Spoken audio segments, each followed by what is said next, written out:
Good evening, everyone. I'm going to call the meeting to order for the Albany Planning Board for Thursday, April 11th, 2024. I am Chris Ellis, joined by my planning board colleagues Martin Hall, Rachel Breister, and Shadi Kendavy. Glenessa Gilliard is somewhere in the building and will be here momentarily. We have a large agenda, so we want to maximize every moment of daylight that we possibly have. I do want to read through our rules of decorum for the meeting so that we are all on the same page. Everything, including the agenda and the project files and everything, can be found on the planning board website, the City of Albany. Just go to Google, type in Albany Planning Board, and it will all come up, all access to the files, everything that we'll go through tonight for open projects. Requests for public comment for the public hearing and our meeting must be submitted. Hopefully we did that to planningboard@albanyny.gov, no less than 24 hours in advance for the meeting. We really take the public comments seriously, so hopefully those that have come to here tonight to express themselves have gone through that process. It should include your name, the project you want to speak on, and where you live in that. Members of the public will have 3 minutes to speak per project, and common council members representing a larger area will have 6 minutes to speak per project. We can modify if we need to, but I just wanted to put that out there. The number one thing that we look for is that comments and commentary be directed at the planning board and or our staff members to ask and or answer, and that the number one thing that we look for is respect. This is part of the public process, but we need to be orderly in doing so. That being said, our first project is a conditional use permit number 0077 for 199 Clark Street. This is for the secret determinants of significance in the conditional use permit. The allowance of 1,400 square feet of the existing building located on the ground floor to be used as a bar or tavern. Aaron Wilson and Nicholas, are you here? Gentlemen, this is not our first time on this project, so yes, bring us up to speed on changes. Hopefully we've been some fruitful conversations in between the last meeting and now, and we've worked out some issues, all right? Yeah, like you said, you were here last month to start the discussion. Learned a lot. Really quick recap for those who don't know. This space used to be a restaurant in some form or another called the Larkin from about 1939 to 2005. That's the building right there. After 2005, there's a couple people who were going to do something in there. It never panned out. Building fell into disrepair. It got really bad. I actually toured it when the land bank took it over, and you could see a hole from the roof that went all the way down to the basement. So they did a great job of rehabilitating the building. We are just renters of the first floor, and we would like to return it back to the Larkin Tavern Restaurant. So we'll probably go to the next slide. That's the space that shows the neighbors around us. We met with 2 different groups. Nick met with a representative of 355 State Street. We both met with a representative from Washington Park Neighborhood Association. It was, I guess you could say, our assignment given to us by the planning board last time to talk to the neighbors, and we did that. So we can go to the next slide. Changes. Okay, so previously, last time we were here, we showed possible use of the public alleyway in between our building and the other buildings, and turns out we cannot use that at all. It is city property. It is a fire egress for ourselves, for the people along State Street and the people on Spring Street. So nothing can be stored in there. You can't store any tables, trash. You can't use it. We are totally okay with that. So I updated the plan to say emergency exit only, and hopefully we never ever have to use that exit. So next slide. I just want to point out some fixed seating in the area, because we didn't talk about that last time. So recording in booths, benches, tables. So I wanted to show that, but we can go to the next one. This, I didn't change anything from last time we were here. I don't know if you want to have me speak about anything about this, otherwise we can go to the next one. Okay, so here are the changes. Like I said, not using the alleyway. That includes trash, right? So we cannot have our trash bins out there, and we came up with a plan that was submitted to the planning board, which is essentially, we also rent a garage on Spring Street right around the corner. 197 Lark, it's a part of that property. And we're just gonna keep our trash bins in there. At the end of the night, staff will bring trash out, put them in the bins, close the garage door, you'll never see it. On trash night, we'll bring them out, and that'll be that. So luckily, we came up with a plan for that. Max occupancy, it was a little high last time around. We reran the numbers. With an architecture firm, we got 132. Buildings and regulatory is coming up with 80, but the bottom line is we're gonna go with the plaque that gets put up on the wall. That will be the number. So we'll see when they finalize that. So it really just comes down to noise concerns. That's really what the neighborhood was worried about. You know, it's a mixed use neighborhood, obviously, got a lot of apartments, a lot of people live around the area. So that's really what this all came ahead to with our discussions with the neighbors. So there's a trash can. Speaking of noises. So there's a couple of strategies to soundproofing. We came up with a plan that was also submitted to the planning board. And you know, what our contractor Rich pointed out to us is that we kind of already have natural soundproofing built into the construction of this building. And I'll explain what that means. Essentially, if you want to soundproof a room, the best strategy to do that is to have two walls with an air gap in between. That's what that diagram is showing. It's showing about a 1/2 inch space in between. When they rehab this building, well, first of all, the exterior wall is about a foot of masonry. It's pretty extensive.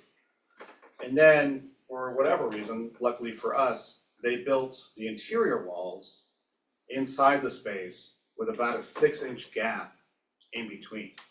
So through the construction, the rehab of this building, and the entire first floor and probably upstairs, they did this for us. And at first I was a little mad because in hospitality, you need every single square inch that you can get, and this kind of eats up some room. But it turns out it might save us when it comes to soundproofing.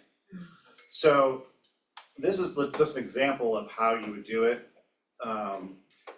inside a building, but we have far exceeded it, turns out. 12-inch thick masonry wall, a 6-inch air gap, not a 1/2 inch.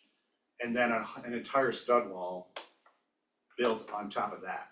So I mentioned last time, I worked for an architecture firm. I double checked with them. They said, this is the best way. Triple checked online. They said the same thing. You know, on top of that, we have a layer of tongue and groove wood, about 3/4 inch thick, that we put on the walls for aesthetic reasons. So now that's even thicker. And all of that is just sound absorbing, because that gap in between, that air gap, prevents any resonance. So that's the thing that tends to bother people, is that a bass will rattle something and you hear that and you feel that. Once you go through all these levels, that air gap pretty much stops anything that gets through it. But even if something does, you still have another 12-inch masonry wall to block any sound. When Spectrum came to install the cable, you know, the guy does this all the time. He brought an 18-inch drill bit to drill from the outside in, and he couldn't get through. We had to have our contractor help with a 2-foot drill bit just to get from the outside in. But it does leave some weaknesses. So the next slide shows where a double wall doesn't help you, and that's when it comes to windows and doors. This is a photo of the actual space, still under construction. That's the wall that is one of the walls that's questionable because it's the closest one to 355 State. That's where that alley is, but you have to treat the windows, right? Because even if your walls are soundproof, you can still get some sound leakage through there. So what we have is, again, this window is deep, it's 2 feet deep because it has to go through the whole wall. You have glass, brand new windows, which helps. Then we have an air gap of about 1 foot, and then you have insulation, which is soundproofing within itself to an extent. And then we have these acoustic panels that we bought that are not very cheap, but they're essential. They will help the sound when you're inside enjoying the space, and it will also help with any bleed that might go through to the building. So you can go to the next slide. This is just some specs on the sound absorption panels. We'll probably put more of them in the space. They're great. They really help, like I said, it's gonna help us have the best sound quality on the inside, but it's also gonna help with soundproofing issues. And the last slide is the ceiling, because that is another part that isn't helped by walls. So the way to go about that is you have these foam clouds that are suspended from the ceiling. It's for us, we're gonna do 2-inch foam that's attached to plywood, that's then wrapped in black fabric. It'll kind of look like that photo there. And again, that essential air gap between the ceiling and these panels will help with any noise that could bleed upstairs. So those are really our trash plan and our soundproofing plan to help with the neighborhood concerns. And again, I don't think there's gonna be any issues. Again, it's not a nightclub, it's not SPAC, it's not Empire Underground. It's just, we wanna get a cabaret license so that we could play recorded music via vinyl records, maybe do karaoke once a month, maybe have someone DJ, have a small band play. But what we've done here is, we still have to do the ceiling. We haven't done that part yet, but we're still under construction. So I think what we did here will really meet the needs that the neighborhood was concerned about. That's all I got. Thank you. Do we have any first round questions from board members? Vanessa? Okay. Hi, good evening. Have you guys checked with fire and safety to see if putting those acoustic panels in the windows meets with their requirements? It does, yeah, it's fire retardant. We have that emergency door right there, of course. The door will get the same paneling treatment on it. That's not gonna affect you hitting the bar to get out. Okay. Yeah, it's just gonna, it's a thick metal fire door, so it probably has some sound deadening itself, but those panels on it, it won't affect anyone trying to get out. So if, like, because windows would be another place of ingress or egress in case of an emergency. So having those panels on the windows, the fire department said that's fine. We can check, I don't know if you. They're also removable. They're removed, yeah, so the way we built it was, it's attached to foam insulation that you pop in. You could pop out, If there's something terrible happened, you can just grab it, the whole unit comes out. And it pretty much weighs nothing, because it's all made out of foam. Yeah, I would still check, but I would that still was just a concern in looking at your photos of making sure that in case of an emergency, Sure. that that's available. That was my major question. No public comments. No public comments? Two registered speakers, none, but there were written comments that were added to the record. Any comments from staff? Most of it, the applicants touched upon and addressed. Just to reiterate, the Albany County Planning Board had been referred this project. Can you speak louder? I can't hear anything. Sure, the Albany County Planning Board was referred this project as we're required to do. They were not able to meet at the last meeting. They have 30 days to respond with recommendations, which was completed on April 10th. So the board is able to take action if you so choose today. The proposal that for the bar includes vinyl records, as the applicant has stated. So as they said, they would be applying for the cabaret license. That would be done with the city clerk's office. The board is able to take action without having to wait for that license to come through. The applicant did speak to the soundproofing and the trash plan. And our recommended actions. All right. Council, we're good? No comments? All right, so we have a recommended action of approval with two conditions. That the conditions are that the common alley located between 207 Lark and 199 Lark may not be utilized for outdoor seating, dining, socialization, entertainment, trash storage, and trash pickup. I've spoken to that already. And the second is the prior to the issuance of the certificate of occupancy, the proposed soundproofing plan of the proposed bar and tavern shall be completed. We've spoken to that as well. That being said, is there a motion from the board to approve with the two conditions that I just read? Is there a second?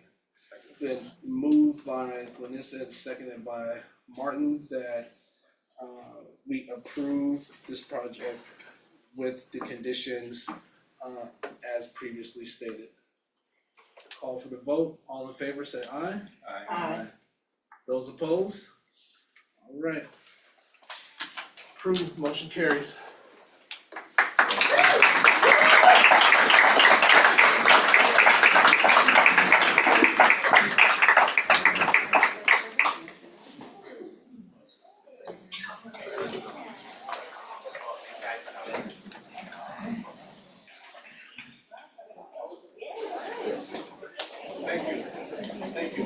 As they're clear, can we have our next applicant for the Underground Railroad Education Center please come to the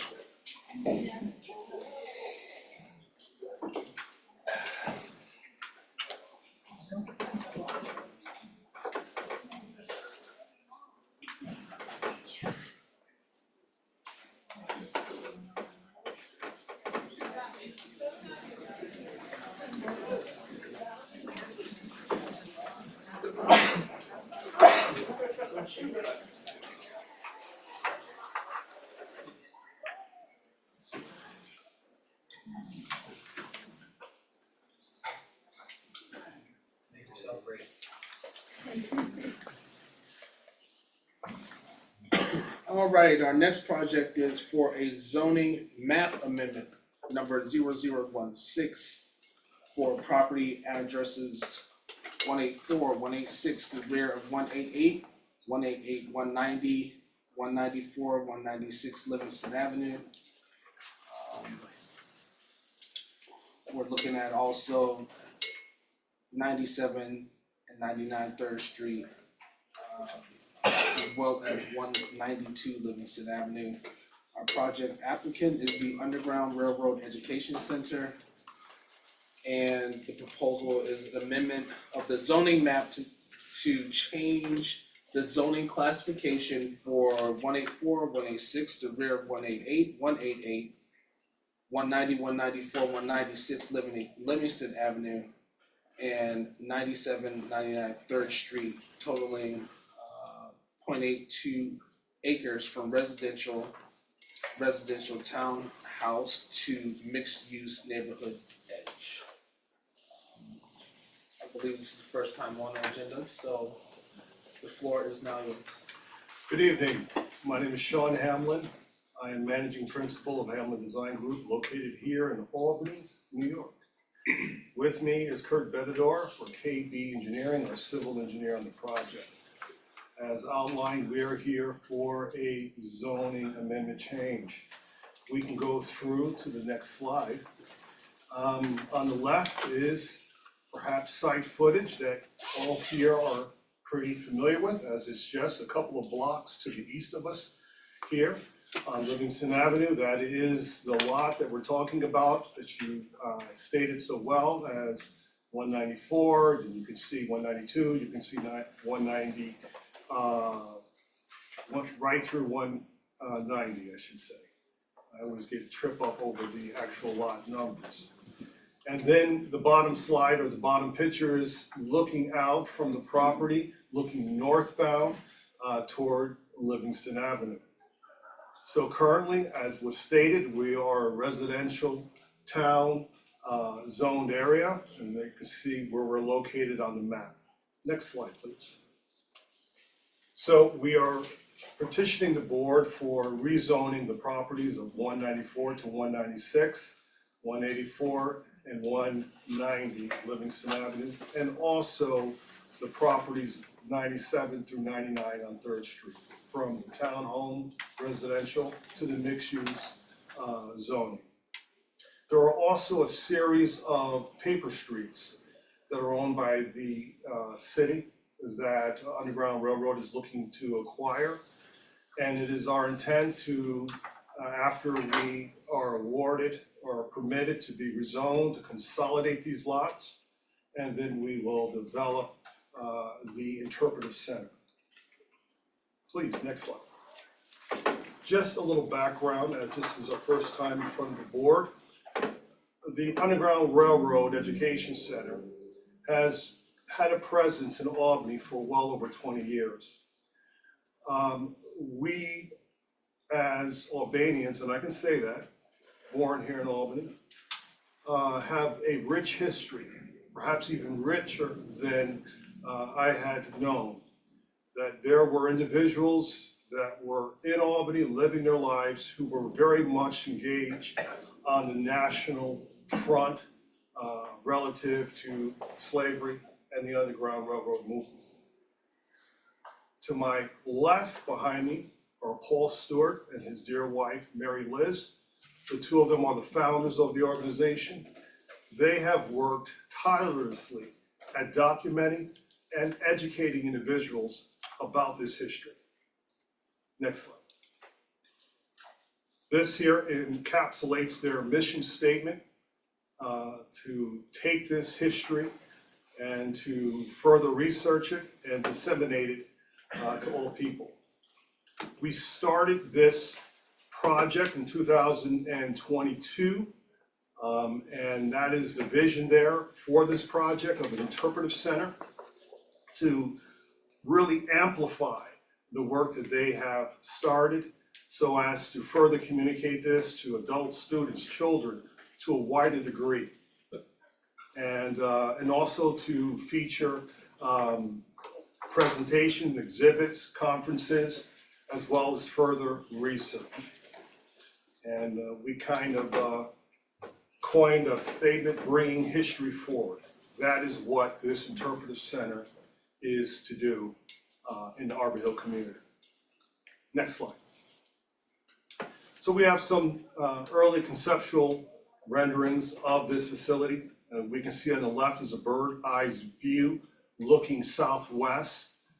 You can see 194, which is the residence of Stephen and Harriet Myers, and then the new interpretive center.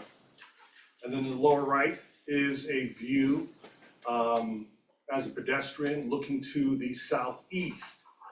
In the fore of that vignette is 194, and then you can see the third structure is the new interpretive center. Next slide. And here are some elevations of this structure. And this structure is made up or comprised of a large event space. We'll go through some sections later, but on the exterior, this will serve to perform as a highly efficient building. It is the vision of Mary Liz and Paul that this building, their organization, be at the tip of the spear, as it were, not only socially, but also how architecturally. This building is to be designed and to meet NYSERDA's net zero building and performance, solar panels, geothermal system. So there are various features there for high performance, and having a high performing building. Next slide.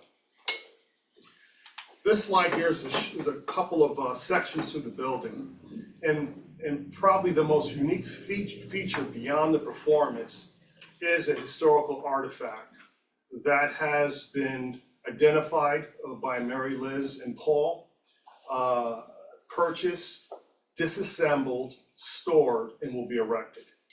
That artifact is a 1740 barn from Montgomery County.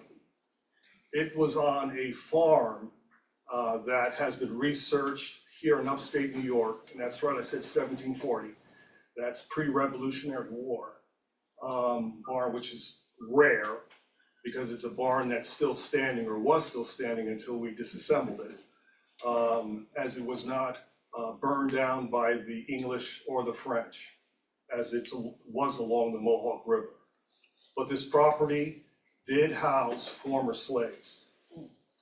So it is in of itself telling a story of great significance of not only slavery, but what was done about it by people of all colors and social backgrounds vis-a-vis the Underground Railroad. Next slide. So back to business. This is the proposed zoning map. As you can see, on the left is the existing, I should say, zoning map, which is the residential townhome. And what we are proposing is for the properties that are listed to now be rezoned as mixed use. Please, next slide. And that's basically what this slide stated, far more succinctly than what I just said. And as this slide is bringing out, it is our desire that we hopefully are rezoned, consolidate, and are able to be within line with your zoning ordinance to have a cultural center in a mixed-use zoned area. I think that's it. Very nice. Do we have, board members, do we have any questions on the proposal? Sorry. Hold on, let's go to Rachel. I just wanted to clarify, when I'm looking at this map in front of me, it looks like 192 is also slotted to be rezoned, but on the slide that was not highlighted to be rezoned. I just wanna. Our proposal did not include 192 because we do not control that. We do not control that property. Wait, did I read that you're in a process of trying to? We're trying very, very hard. Okay. Did you have any more questions? I'm sorry. Well, I guess just following up with that, if you. I'm getting ahead, go next. So what parcel is the actual Harriet Myers on? Okay, the actual Harriet Myers is on 194. Okay, So that's the actual historical, that's on the National Registry, that townhome that right, Harriet and Stephen lived in. And our interpretive center will be going on 194 to 184, that series of lots. If you can see a little tiny writing there. and so, okay. So I'm assuming there will be some type of tie-in between the two buildings? No physical tie-in, No physical, no physical okay. tie-in, no. Okay, but they will be next to each other, okay. Yes. And I probably missed it, you said that you guys were looking into building a new building with the environment in mind. Are you trying to do a LEED building, We're LEED do- certified building? Not a LEED. LEED is just one of many certifying agencies. We're doing the Living Building Challenge. Okay, It is one that we feel is a little more aggressive in line with the principles of the organization. So it's a national green certification that we hope to obtain at the end of this process. thank you. Any other questions?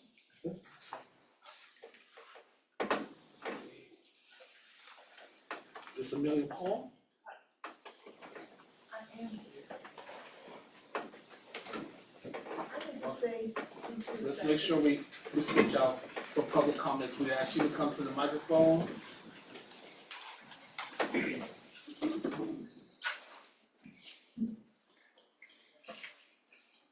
She getting fancy now.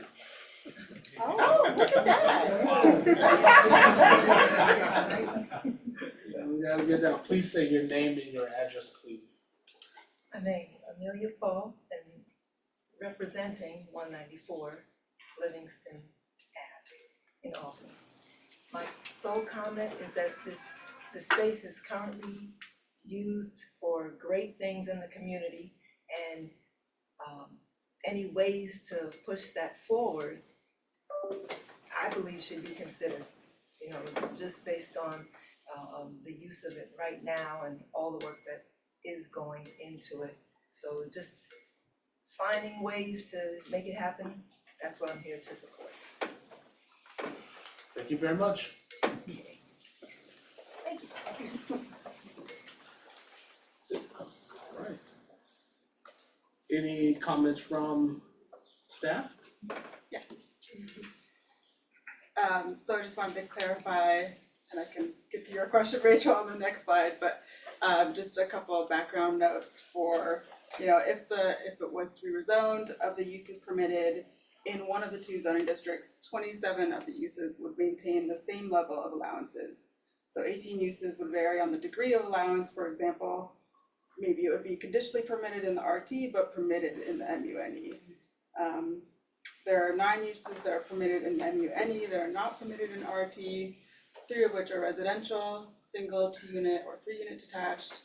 2 are conditional retail uses, 2 are accessory uses, and then in the RT, accessory parking structures are allowed, but not in the MUNE. And then obviously changing the zoning district would also alter the dimensional standard requirements. I wrote standard twice, apologies, but not significantly. So the front, side, and rear yard required setbacks are pretty similar, you know, varies maybe 2 feet here and there, maybe like 18 feet to 20 feet. And the MUNE has a lower maximum building height compared to the existing RT, from 3 stories to 3.5 stories. So staff notes, we recommend inclusion of 192 Livingston, so that's where the confusion is in the zoning map amendment for a more consistent and cohesive proposed MUNE presence along Livingston Ave. And then considering the existing and anticipated uses on 3rd Street, you know, namely that the plan as proposed doesn't have any proposed buildings. You know, it's currently undeveloped and, you know, as proposed would remain undeveloped. It doesn't seem logical to rezone 99 or 97 3rd Street from RT to MUNE. So we'd recommend removing 99 and 97 3rd Street from the zoning map amendment. So, you know, amending the zoning map from RT to MUNE is a preferred option, given that there's MUNE parcels adjacent in the northwest. And other mixed-use districts, I think, could be out of character with the existing development pattern of mixed-use districts. This is kind of the least intrusive, and would not significantly increase the types of commercial development allowed compared to the current designation as R2. So that's the map you're looking at, and that's where the confusion is. The one on the left is showing the applicant's proposal, which includes 9.9 and 9.7, and does not include 192. The map on the right, the yellow outline shows the applicant's proposal, and the MUNE coloring shows the staff recommendation. So it's, just a more cohesive block. Thanks, Jesse.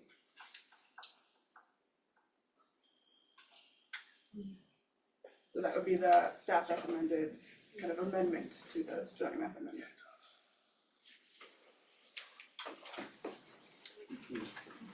And just as a reminder, so the action is just the recommendation to common council, so they could always, look at this and decide to go one way or the other to add other properties as well.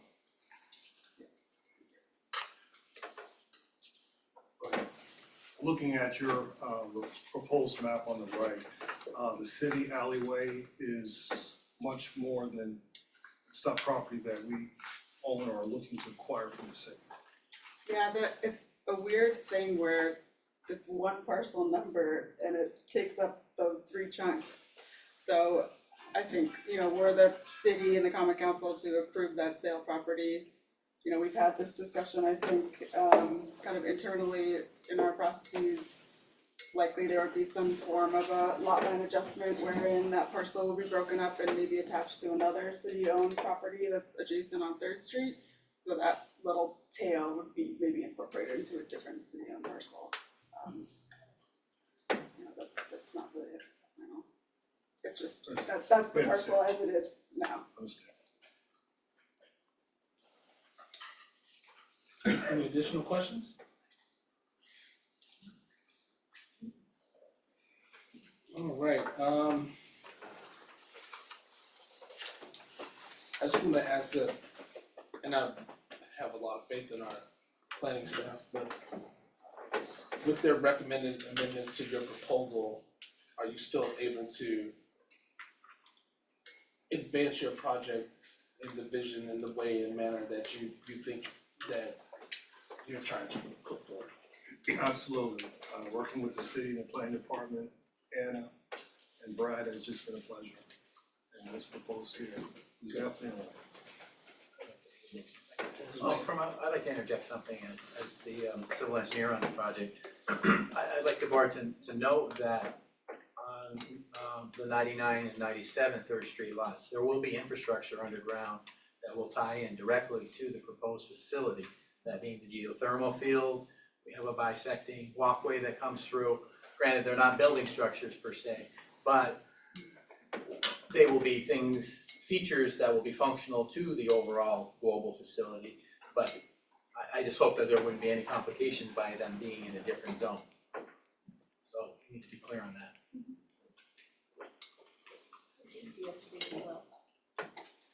about 450 feet.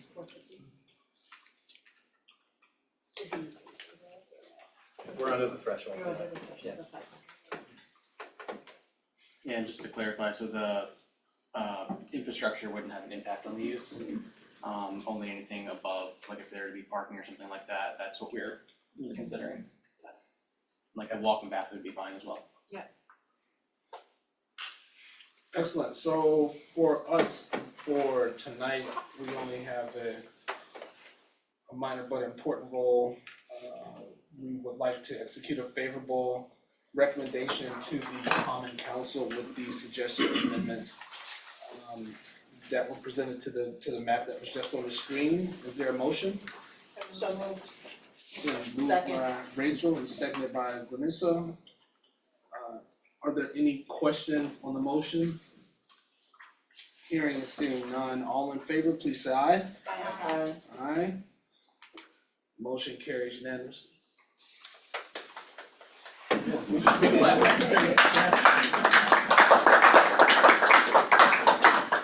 Alrighty.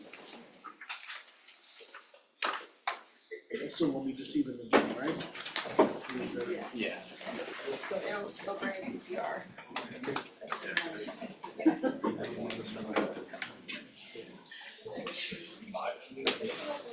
All right, as we transition here, looking for a zoning text amendment. I assume this is all us, right? Yeah, I'll cover those. Good. Thank you.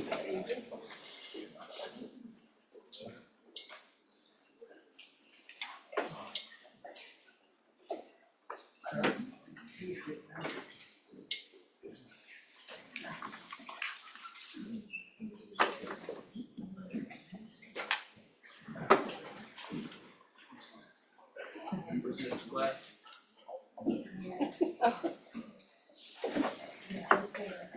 Sure, all good. Alright, so I'll be upseeing with the planning department, be presenting the zoning text amendment, number 0017. This is to amend the USDO or Unified Sustainable Development Ordinance to add smoke or vape shops as a land use category, and to add standards and regulations that would go along with those.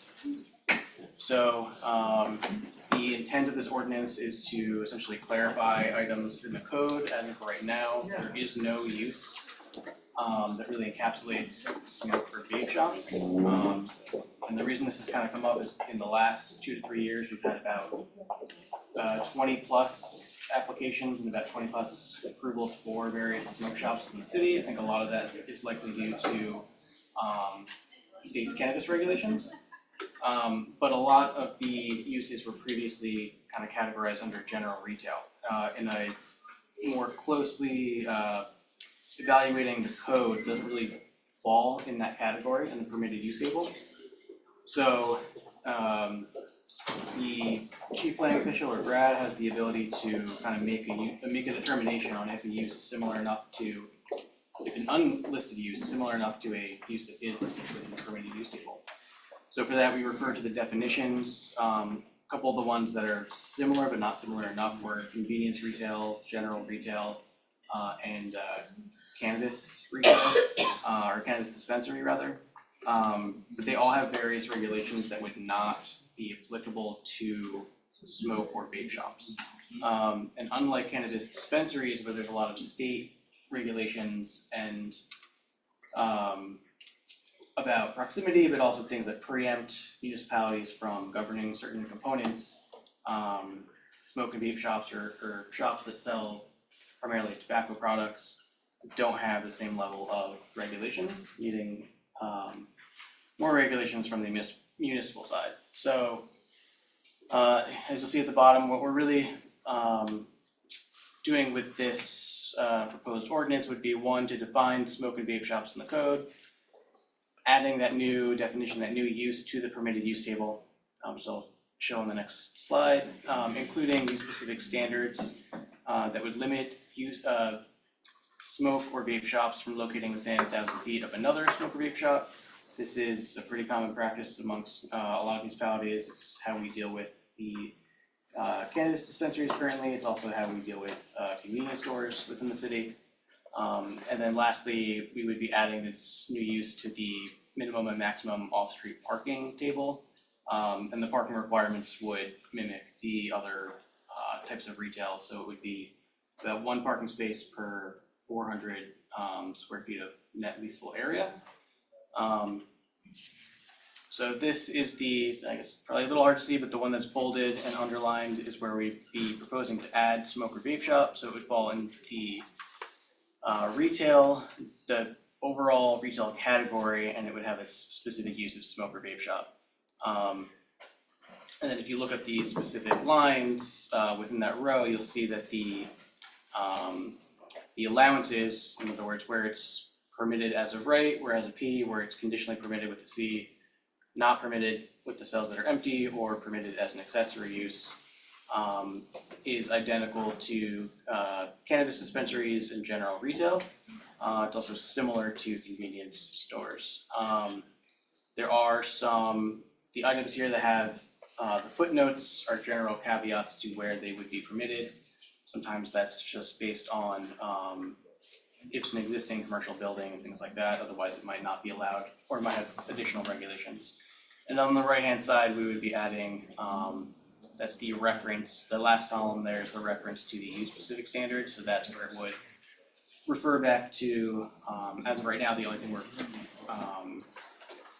proposing is a use-specific standard for the proximity, but you could always have additional regulations placed in there. The other main component here is obviously the definition, so there's two definitions on the screen here.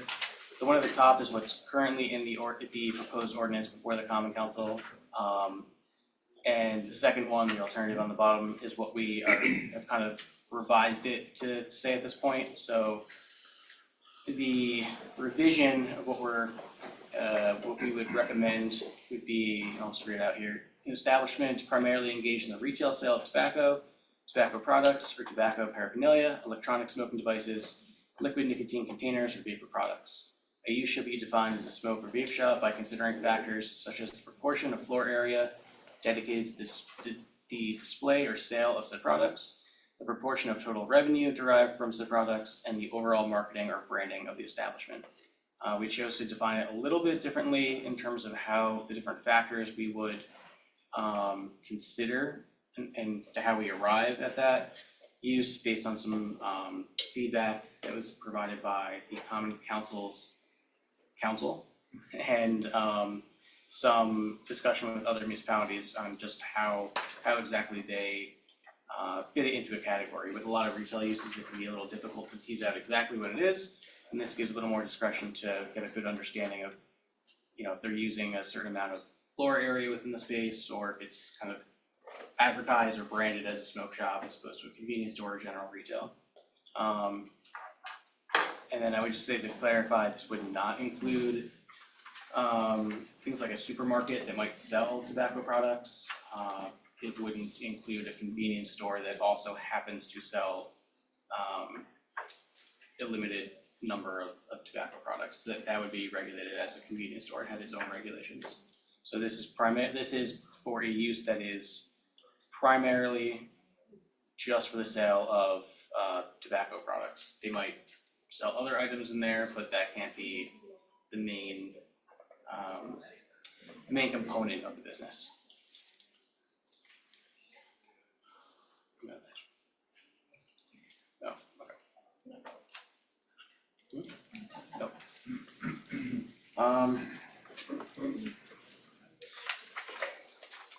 And the only thing that wasn't shown was just the parking regulations, but as I said earlier, would just mimic the other retail uses that are most similar to a smoke or vape shop.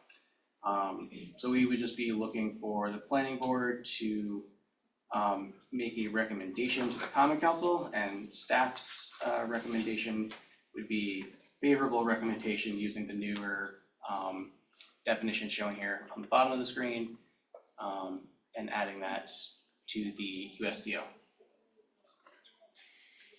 Do we have any public comments? No. Any questions from the board? All right. I'm just thinking about the two different definitions. It seems like the first one's is more clear cut. Yeah, right, exactly.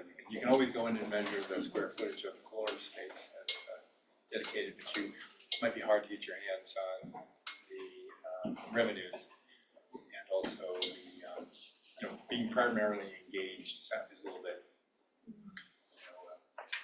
unclear. Yeah, well, that's why we originally went with the 20% more of the retail area dedicated to display sale. It actually turns out it's not as easy to get that information as we would have thought.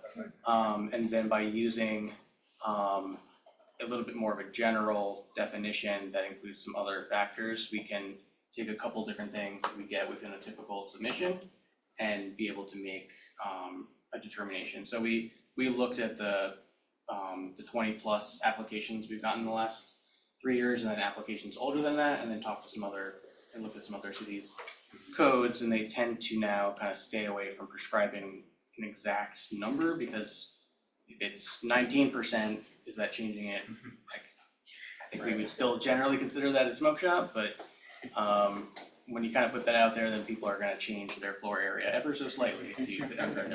Right, okay. Yeah, you're shifting the subjectivity from them to us, okay.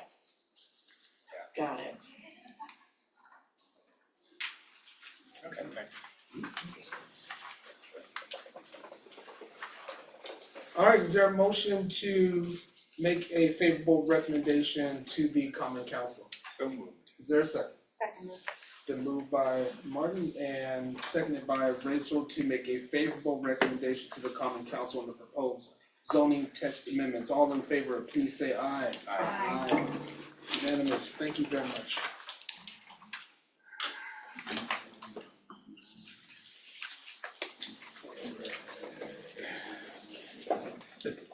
Next up is project number P00576, the development plan review for 1383 Washington Avenue. This is for conditional use permit for the conversion of 19,380 square foot hotel into a multi-dwelling unit containing 99 dwelling units.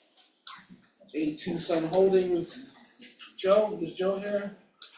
Joe's not here. Joe's not here. Joe's in Florida Joe. right now. Joe's in Florida, so And he I left you in old rainy, to be Joe. gray, cold Albany. Joe.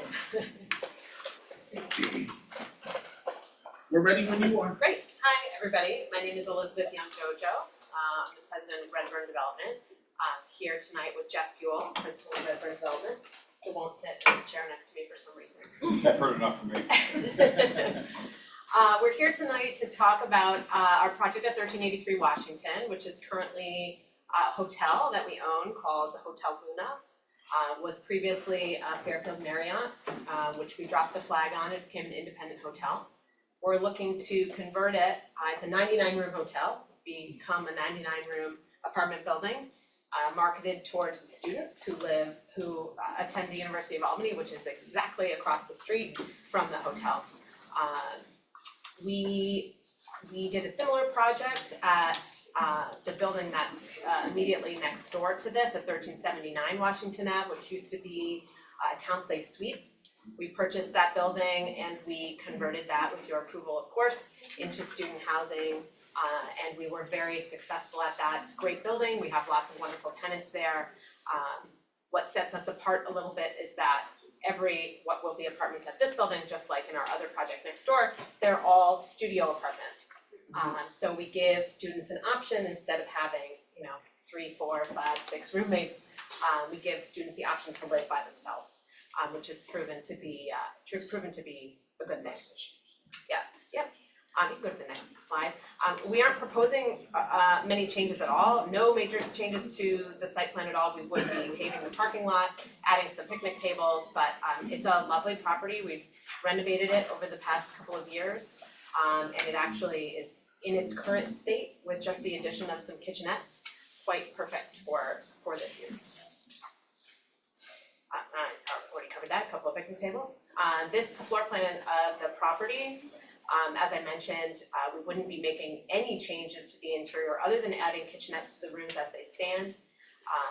We would have a couple of amenity spaces. We have a great gym at the property already, which would remain a gym.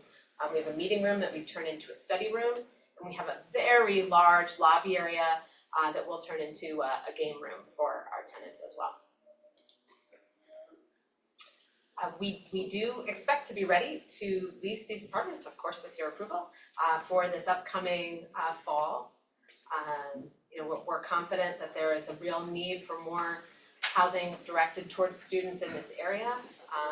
And to be quite honest with you, as a hotel, we were not super successful. And we're excited for this change of use. That's really all I've got. Alright. Any questions from the board?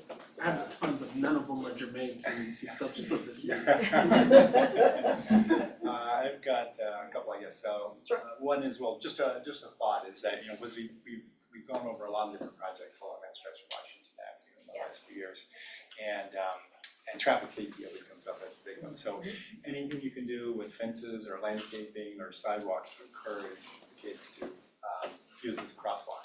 Absolutely, and our location, we, on that block, actually, we are right at a traffic light where there is a crosswalk. So our students really do use Oh, yeah, that so- crosswalk. Oh, yeah, Okay. So, yeah, that kind of works out in our favor for sure. okay. Are you both buildings or the one on the left? So the one on the left is the one we're talking about tonight, but the one on the right, actually, the two on the right, you can kind of see one in the lower corner. That's that other project I spoke about that used to be a Town Place Suites that we converted just a couple of years ago, maybe it was last year, into student housing, it was a hotel. Okay, sorry, yes. And then just one other thing, maybe not directly related, but all those people there, all those thousands of students there, I would think there'd be a demand for other services or retail and that sort of thing along that strip to make it a little bit more of a U district kind of thing. Right. So I don't know if if that's in the cards or not. I can understand what you're saying. I think a lot of our students are spending a lot of time on campus. And with the proximity of our location here to campus, they don't even have to have a car if they don't want to. Right. But they are getting a lot of their services on campus, eating on campus, and that kind of thing. But I agree with you. There are a lot of apartments there and not a lot of retail. Okay, thank you. Thank you. What about electric charging? So that is potentially in the cards for us. We have been adding electric charging stations. Yes, we've been doing so in our downtown projects. We're adding them now to our Slip 12 project, which is formerly the Huffman's Warehouse. So we are in the process of adding them to a lot of places. It's certainly something we can consider here. Yeah. If there's the space. It's only 7 o'clock. What is happening up there in terms of the strip in general? Like, we're building, there's a new Yeah. big thing that we can all see when we drive up and Yeah, down that's the Hudson. 90. Yes. Is that you all too? No, it is No. not. That is not. But that's a whole, they did, I remember the original one. And then they was doing another one. The red carpet then got torn down and there was stuff built, like, what is happening up there? Sure. On both sides of the campus, right, there's stuff. So I think actually it's great for the University of Albany, to be honest with you. There has been a lack of quality student housing for students who wish to live off campus for a long time now. And I think the changes that are happening in this corridor of Washington Avenue to become a center of off-campus student housing is nothing but a good thing. It supports the students, it gives them additional options. There are still on-campus housing options for sure, but not everyone, first of all, can afford to live on campus because it's very expensive or wants to live on campus. They want, some more space and some more autonomy. So I do believe we're supporting the university, and this really is becoming a corridor of a place where students can live and they can still walk to class every day. In terms of affordability to live on campus, I would think that you all would probably parallel, that's what the market would bear, or you're saying that you're more affordable? So we're a little bit more affordable, and we are the most affordable private living situation on this whole block for sure. Price is obviously always a factor, especially for a student. And we have been able to position ourselves as the lowest priced studio option here.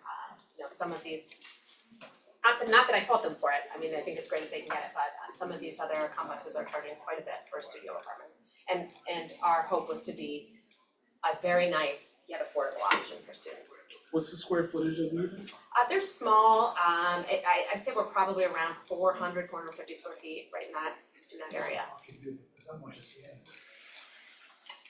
do think, Chris, one of the things that I would say bears watching, which is why I jumped up, is what's going to happen with the neighborhood around St. Rose.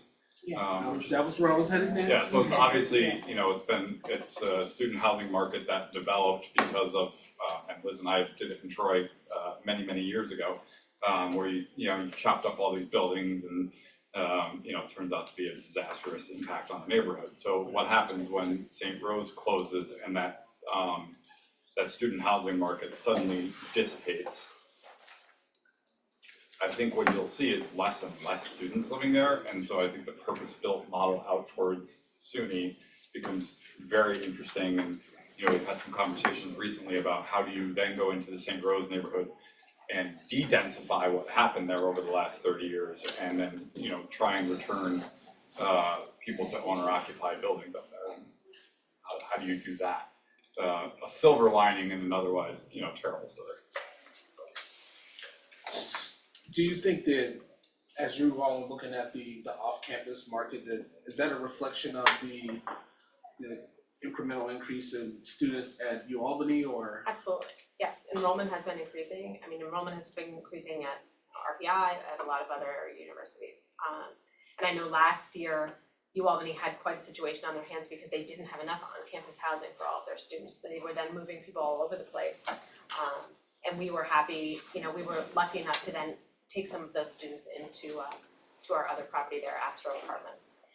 Is it mostly undergraduate, or are you seeing graduate students as well? Oh, we see graduate students as well. We even see faculty and staff. I mean, we're an apartment building. Anyone can come live in our building.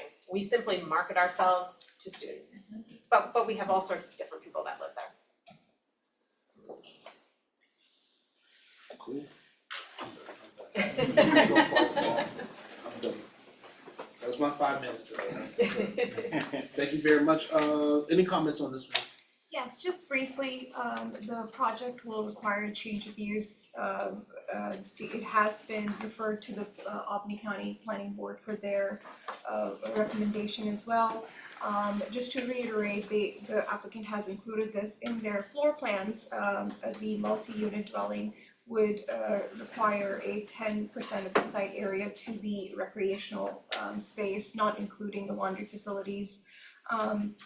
It is a pre-existing structure, non-conforming pre-existing structure, so therefore it is not obligated to comply with the dimensional standards as it would be for a newer or redevelopment. The affordable housing requirement has been submitted. 13% of new dwelling units shall be affordable for the development or redevelopment with 76 or more dwelling units. In this case, it's exactly 13 for the 99 units. Their studio dwellings ranging from 300 to 350 square feet that are being proposed. The other point to bring up, and to Martin's point of traffic safety, was if the applicant would consider cross connection between the multiple buildings. It seems to be kind of built out in the existing, but there's no connection, so that would be something that we would ask the applicant to consider. So connecting. You want a crosswalk in between the two? In between the buildings, I'll point it out to you. That does feel so way. I feel like even I could paint that. Right up here, at the top, Oh, so to cross the parking lot over to the to sidewalk? the next building or next lot over. It would require sort of an agreement with the other neighboring lot, but Oh, with the properties of the lot. correct. So not coming into the main street, but cross connection across the, Yeah, we would be existing fine with that. I buildings. think they would have to make the ask, but we would be okay with that. right, it is something that Bill Trudeau as well said, Okay. spoke towards traffic safety, so something to sense. consider. Where's the nearest light? Right at that crosswalk. That's, I mean, It is right Yeah. at the crosswalk. Yeah. That's what I'm. It's hard to see. It's very hard. It is hard to see, yes. It's not a great light. You kind of take your life in your hands, taking the left in there, but There's an arrow, there is an arrow. whoops. You clearly don't know that. To speak to the parking, the applicant's providing 99 of 103 parking spaces. They would be required to provide 99 5 ADA spaces. The requirement for bicycle parking is 10 bicycle parking spaces are proposed. The only thing that needs to be addressed is the enclosed bike parking. We have plenty of space, we can definitely do that. And actually, quick aside, last year when we were leasing up the other property, we gave away a bicycle to everyone who signed a lease. Well, that'd be Which was fun, it was a promotion, it worked out And really they got well. kicked off of campus. Well, when we, yeah. No, we, it's a long story. And to reiterate, it's a type 2 seeker action, so therefore no further action would be required. I don't know if I asked already, any public comments on No this one? public. No. You took up all the public comment time. So, let's see here. Our recommended actions for today is a deferral. This is our first time, isn't it? Correct. Alright, so the consideration from the county planning board was identified, that crosswalk and the bicycle piece. So I think we've discussed anything, unless folks wanna elongate the meeting, I think we're good here. Thank you so much. Thank you. Looking forward to your return trip. Thank you. Do we wanna take a quick break while Martin uses the restroom? Say again? Wanna take a quick break while Martin Sure. uses the restroom? We'll take a 5-minute recess. Bio break. You can certainly sit if you want to. Interesting enough, we were the engineer for all those hotels that have now been converted.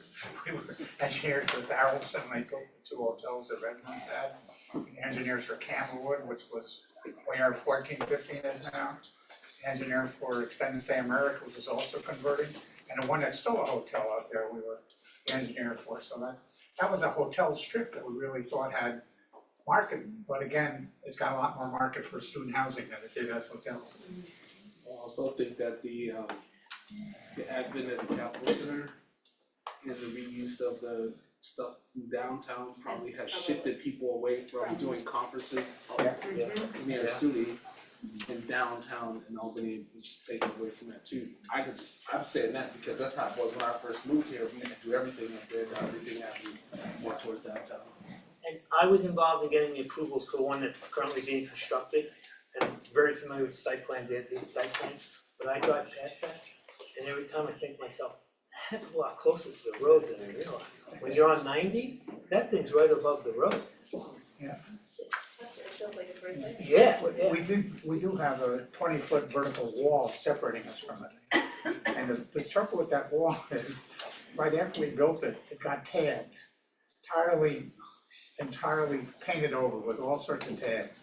So we planted a row of 12-foot high trees in front of us, so now they're mature, so you can't see the wall at all from I-90. But that was disaster. We made the wall attractive because it could be viewed from I-90, and it became a very nice place to try your painting skills.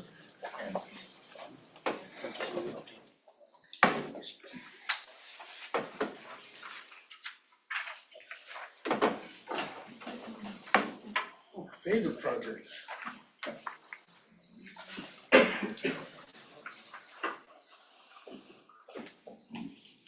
Alright, so we're gonna do these in succession, right? 64 and 944. Both you. we're not 944. No, we're 644, we're We're 64 Coleman. 64. Oh, not Central? These are different? Okay, I thought we were doing both sides. No, we're not doing that. Got you. Alright, so let's do 64. We've been here before you a number of times previously. One issue was the waiver, and I'll let Andy Brick address that since he prepared our waiver application. Thank you. Andy Brick from the Brick Law Firm. Last month, we received a waiver from you for allowing our primary pedestrian access way not face the primary street, which is Colvin. This month, we are we've submitted a written request for an exceptionally similar waiver. This is a waiver from 4075A, where it states that your building should be oriented towards your primary street. If you recall, we have 2 buildings in this project. The commercial building up front is compliant with design standards. It's right up against Colvin Avenue and oriented towards Colvin Avenue.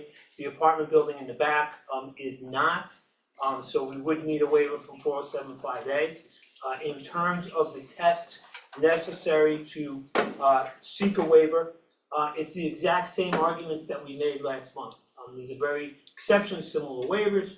Last month was for the primary pedestrian entrance to be facing away from Colvin, and now this is the building orientation to be facing away from COVID. So it's the same exact arguments that we made to you last month, I won't belabor them again this month, I know you have a large agenda behind us.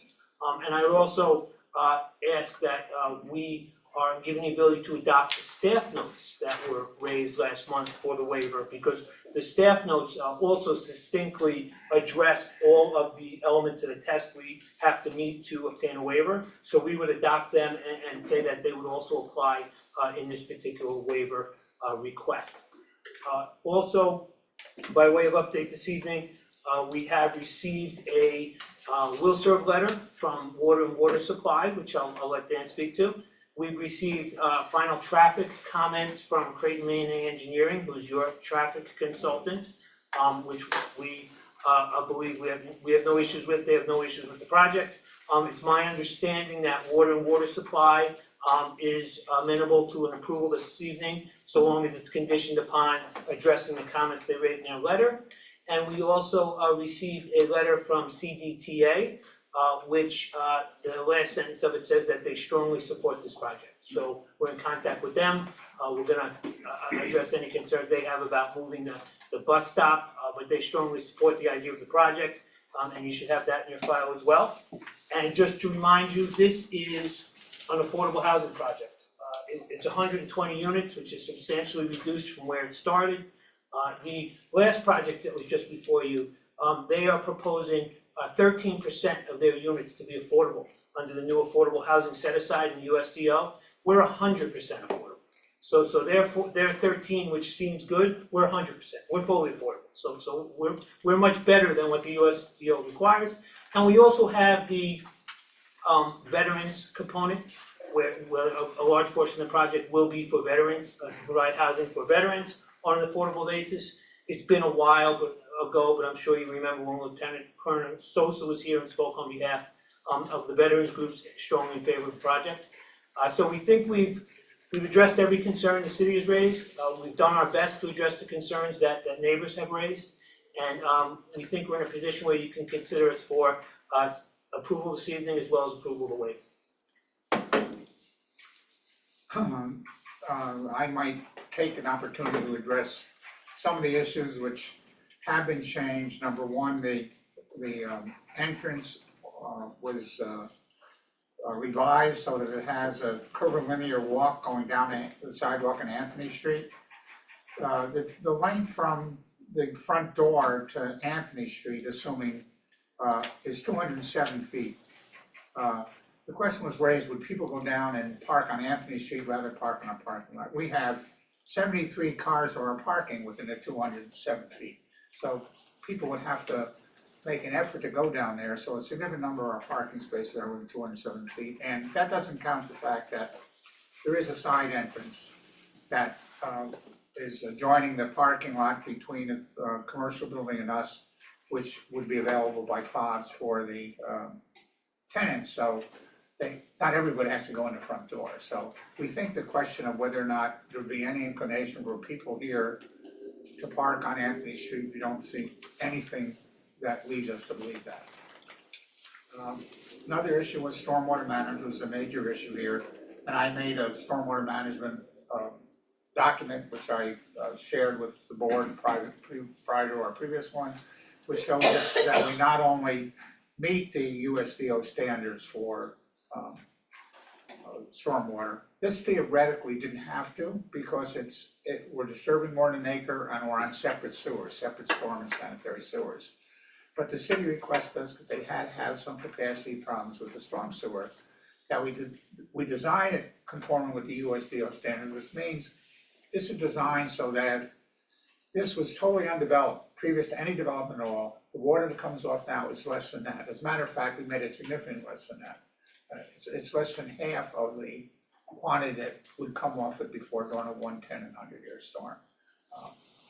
Next, I jump block. The last plan also should have shown we took the water service, we ran it around the back of the building, we made the water entrance to the back as per the water department's request. That's one of the issues in their will serve letter, and we added a hydrant very proximate to that location.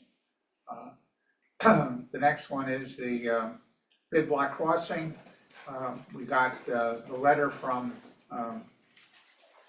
Creighton Manning, did request that we examine the mid-block crossing to be certain that we have enough space to not have any areas that exceed 9.9%, which is a limitation on any sidewalk area that enters into a handicap. So what we had to do that, we had to widen out the curb limits from a 4-foot transition curb to a 6-foot transition curb, and that allowed us to meet that standard.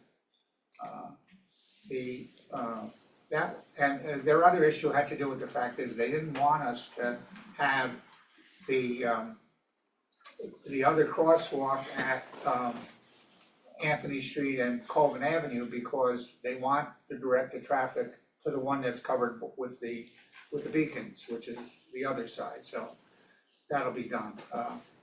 We ran a truck turning diagram to show how a fire truck can get into the entire site. They could also obviously go up the driveway between us and 66 Colvin Avenue, which is the safe storage building which you people formally approved. Next, I think, is the landscape plan. We concentrated on the landscape plan. We did a significant landscape plan at the front there, and Mary Wallingford made this rendering of it that shows you where the trees are. There's significant trees that will be planted there. There are some trees between Anthony Street and the property line, most of which we were requested to take down by Jay Levine, the city's forester. And we have proposed to do that. Some were reasonable to save, and we proposed to save those. And we are infilling planting up and down that size between us and Anthony Street. We are maintaining the fence between our property and the new sidewalk on Anthony Street. It was requested that we not allow people to meander from our property on Anthony Street. They'll all be directed to go where our sidewalk directs them to. And we put the sidewalk the entire length of our property, and it actually goes up to the parking lot, the first parking lot in Western Hills, and goes all the way down to Colvin Avenue. We're building a new sidewalk with a integral curb. And these are the renderings. I think these are the same as before because we had updated them previously before we showed you. Those are the various renderings of the building. This is looking, if you go back one, this is looking sort of diagonally from Western Hills, the end of Western Hills Park in our main entrance. We think it's an attractive building. We think it fits the site quite well. And it's significantly smaller and shorter than our original application had. And it also has significantly less units. At 120, we're about half the size that we originally proposed. And the floor plan was tied in, and some of the treatments are shown there is how the Freedom Springs people normally treat their areas. It shows some of their fences and their play areas and stuff like that. And we do have adequate recreation area. We were close before, but we added a significant amount of recreation area. We now exceed the recreation area requirement. We also identified additional areas for our snowplow to store snow, and I think we now comply with all the comments we had regarding that, and we can comply with everything in the will serve letter.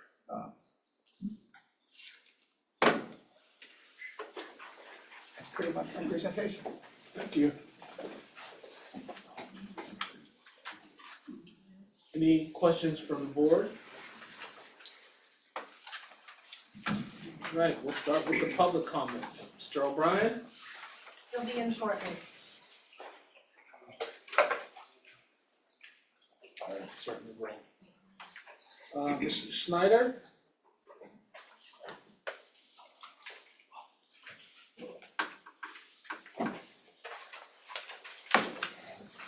I don't know if you were here earlier for the rules, but it's very basic at this point. The 3 minutes is now right up front, so I don't have to remind or Nope, in some cases scold, so. this works perfectly, and I know this is probably my third time having an opportunity to speak before the board. And good evening, I'm Brian Schneider, I'm the Executive Vice President and CFO at Gateway Hudson Valley, and I currently reside in Latham, New York. I've been a resident of the Capital Region for the last 35 years. Gateway Hudson Valley, which is providing the senior services at Freedom Springs, which will be 30 opportunities there. We are a nonprofit agency that has been providing vital services to the people with disabilities, behavioral health needs, and the elderly population for the past 67 years in the Hudson Valley. We provide services in Ulster, Greene, Columbia, and Dutchess counties.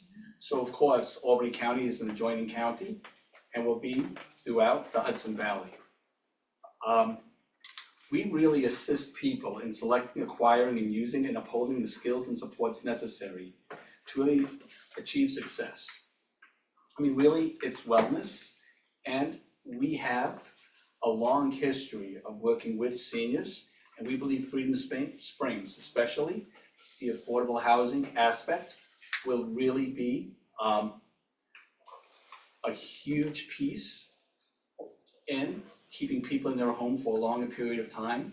People 65 and over, people who really have involved needs. There will be case management services, nursing services, and additional supports, just so they have access to the community. And also, they can utilize the many opportunities and services available in that area. Hannaford, Price Chopper, Westgate Plaza. And of course, I'm here tonight in support of Freedom Springs.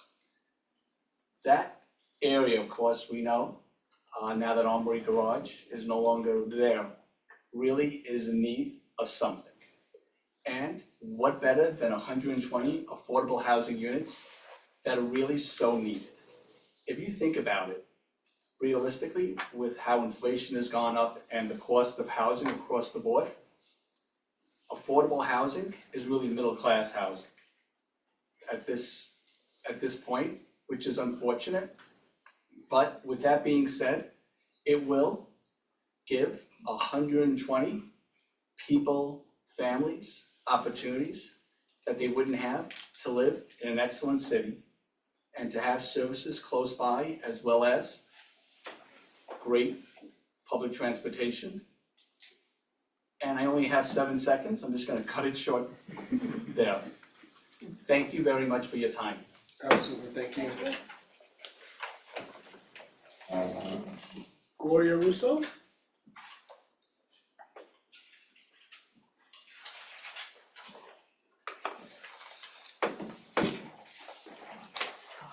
Good evening, everyone, and I thank you for the opportunity to give my little presentation during this project. My name is Gloria Russo. I live at 19 Brookbank Street in Albany. I do have concerns about the waiver for the Pacino apartment building orientation.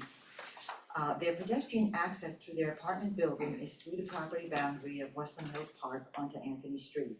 However, Anthony Street is not a public street and was dedicated as parkland in 2021 with monies from the Federal Land Water Conservation Fund, LWCF. It is an entrance road to the park and to the park's vehicular parking lot. The National Park Service Land and Water Conservation Fund, LWCF, states that, quote, post-compliance responsibilities apply to each area or facility where LWCF assistance is obtained, consistent with the contractual agreement between the National Park Service and the state. The state is responsible for compliance and enforcement of these provisions for both state and locally sponsored projects, end quote. Therefore, the New York State Parks and Historic Preservation Handbook on the alteration and conversion of municipal parkland would apply to any change in use of the Westland Hills Park.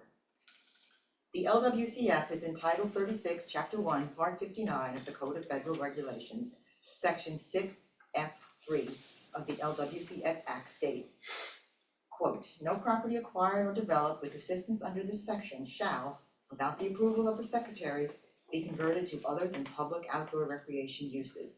The law discourages casual discards of park and recreation facilities by ensuring that changes or conversions from recreation use will bear a cost that assures taxpayers that investments in the national recreation state will not be squandered, end quote. Pacino's pedestrian access in their October 2023 plan show how far west along Anthony Street the proposed access is. Pacino's waiver letter states that Pacino is, quote, seeking one small waiver, unquote, from the planning department.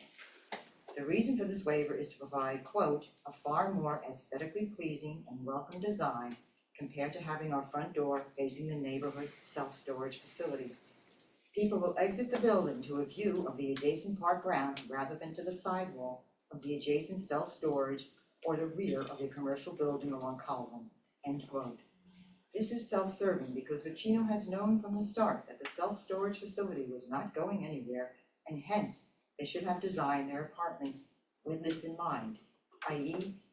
redesigning the building area to allow room for more landscape screening. My first concern, oh dear, is that the granting of Vicino's waiver would violate the LWCM. The second concern is the people might park their cars in the parking lot in the park. The third is no sidewalk on the north side of Anthony Street and it's unsafe for people to walk to and from the apartment building. The fourth is granting the waiver for the private property owner. Finished, sorry, I didn't finish the whole thing. But Please, do we have this written comment already in the folder? I just didn't check. don't believe so. I did not submit it. Please do. Sure. Even after the fact? Yes. Okay. You can leave it with us here right now. Oh. Absolutely. Absolutely, and thank you very much for your participation and your comments. Thank you.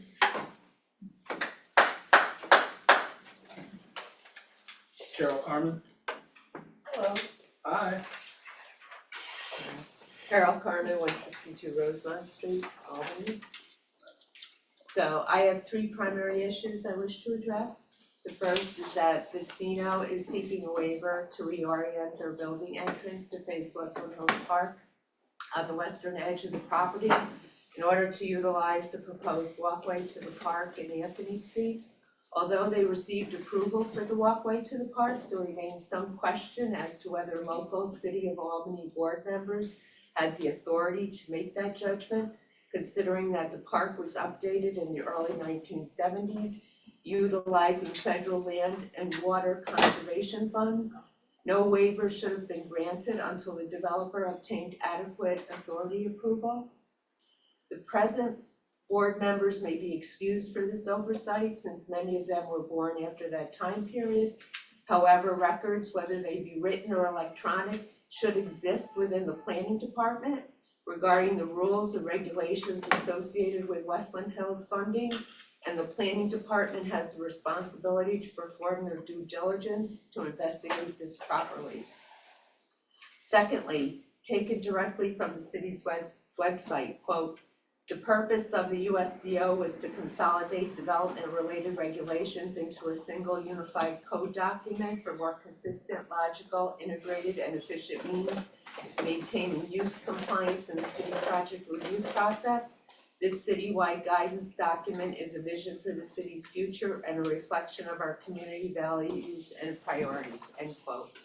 These should be more than just words on a website, but be the guiding principle by which the city pursues development.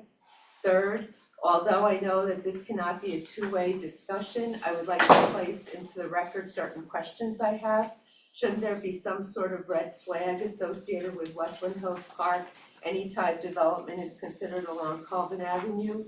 Anthony Street is considered part of the park. Why do the citizens need to investigate these things? At the very least, the planning department and the developer's representing agent should educate themselves and obtain an opinion from the appropriate agencies. What is the purpose of having a unified USDO document if every time a developer petitions for a waiver, the waiver is granted? How much time and effort were expended in developing the USDO? What % of waivers have been granted since the USDO was implemented? Why is the Vicino building allowed to have its back to Colvin Avenue when all the other buildings are front facing? Vicino knew ahead of time that a storage building was being planned for the old Armory building. I think this is a self-inflicted wound. With the pedestrian entrance facing Westland Hills Park, it is only natural for residents to park along Anthony Street. The shortest distance between 2 points is a straight line. Now that Chick-fil-A has been approved to have a sign above the USDO approved height limit, which will each subsequent project want increasingly higher signs? Where does it end? At 30 feet, 40 feet, 50 feet? In conclusion, I'm really disappointed with the planning department's investigatory skills, and I find it maddening that we, the neighborhood residents, need to do their job.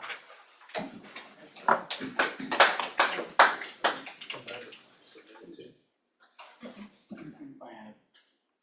comments. Next up, Karen.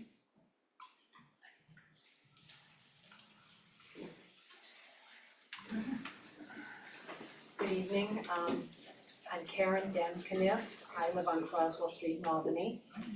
And I have been on Croswell Street for the last 55 years. I am committed to my neighborhood.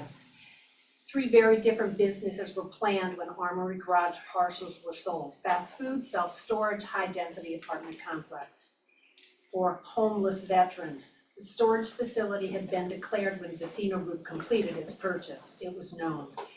At the March 5th Planning Board meeting, Vecino asked for and was granted a waiver to create a primary entrance to these apartments on and across Westland Hills Park land.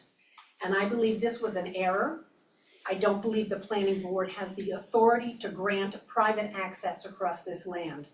Westland Hills Park is the recipient of the federal program called Land and Water Conservation Fund, and that is a program of the National Park Service within the Department of the Interior. Acceptance of these funds commit receivers to specific guidelines and rules of compliance.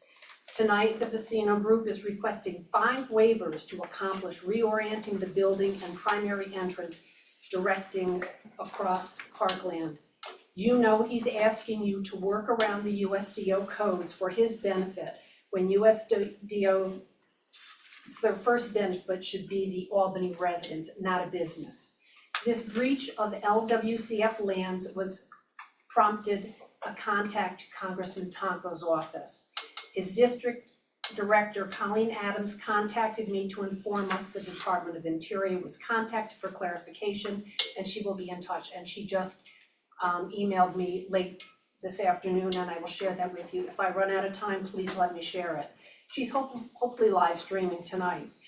In Mr. Brick's waiver application for the building reorientation, he asked for a small waiver, and this is by no means a small waiver, creating a 120 unit apartment without adequate parking on the site that crosses protected parkland is not small.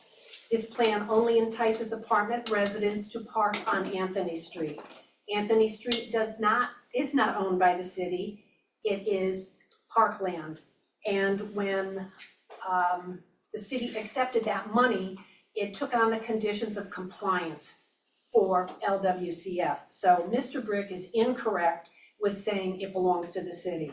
Vecino knew before he purchased the land, the self-storage was going to be there, so he should have accommodated his building. Also, he's talking about landscape architecture being engaged for welcoming design. It should be a welcoming design, and he can still do that without reorienting the building.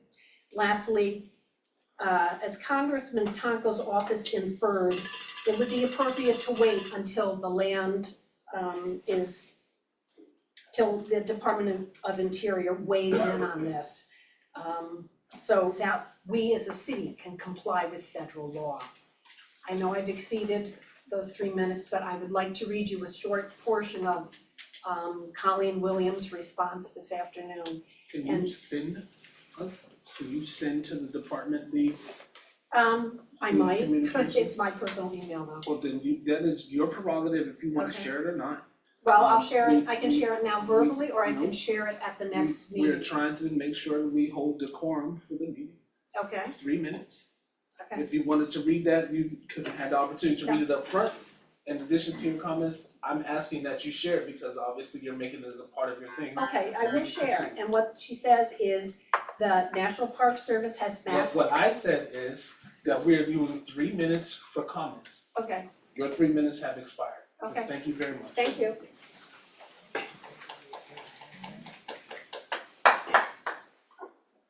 Last up, Maria. We'll go back.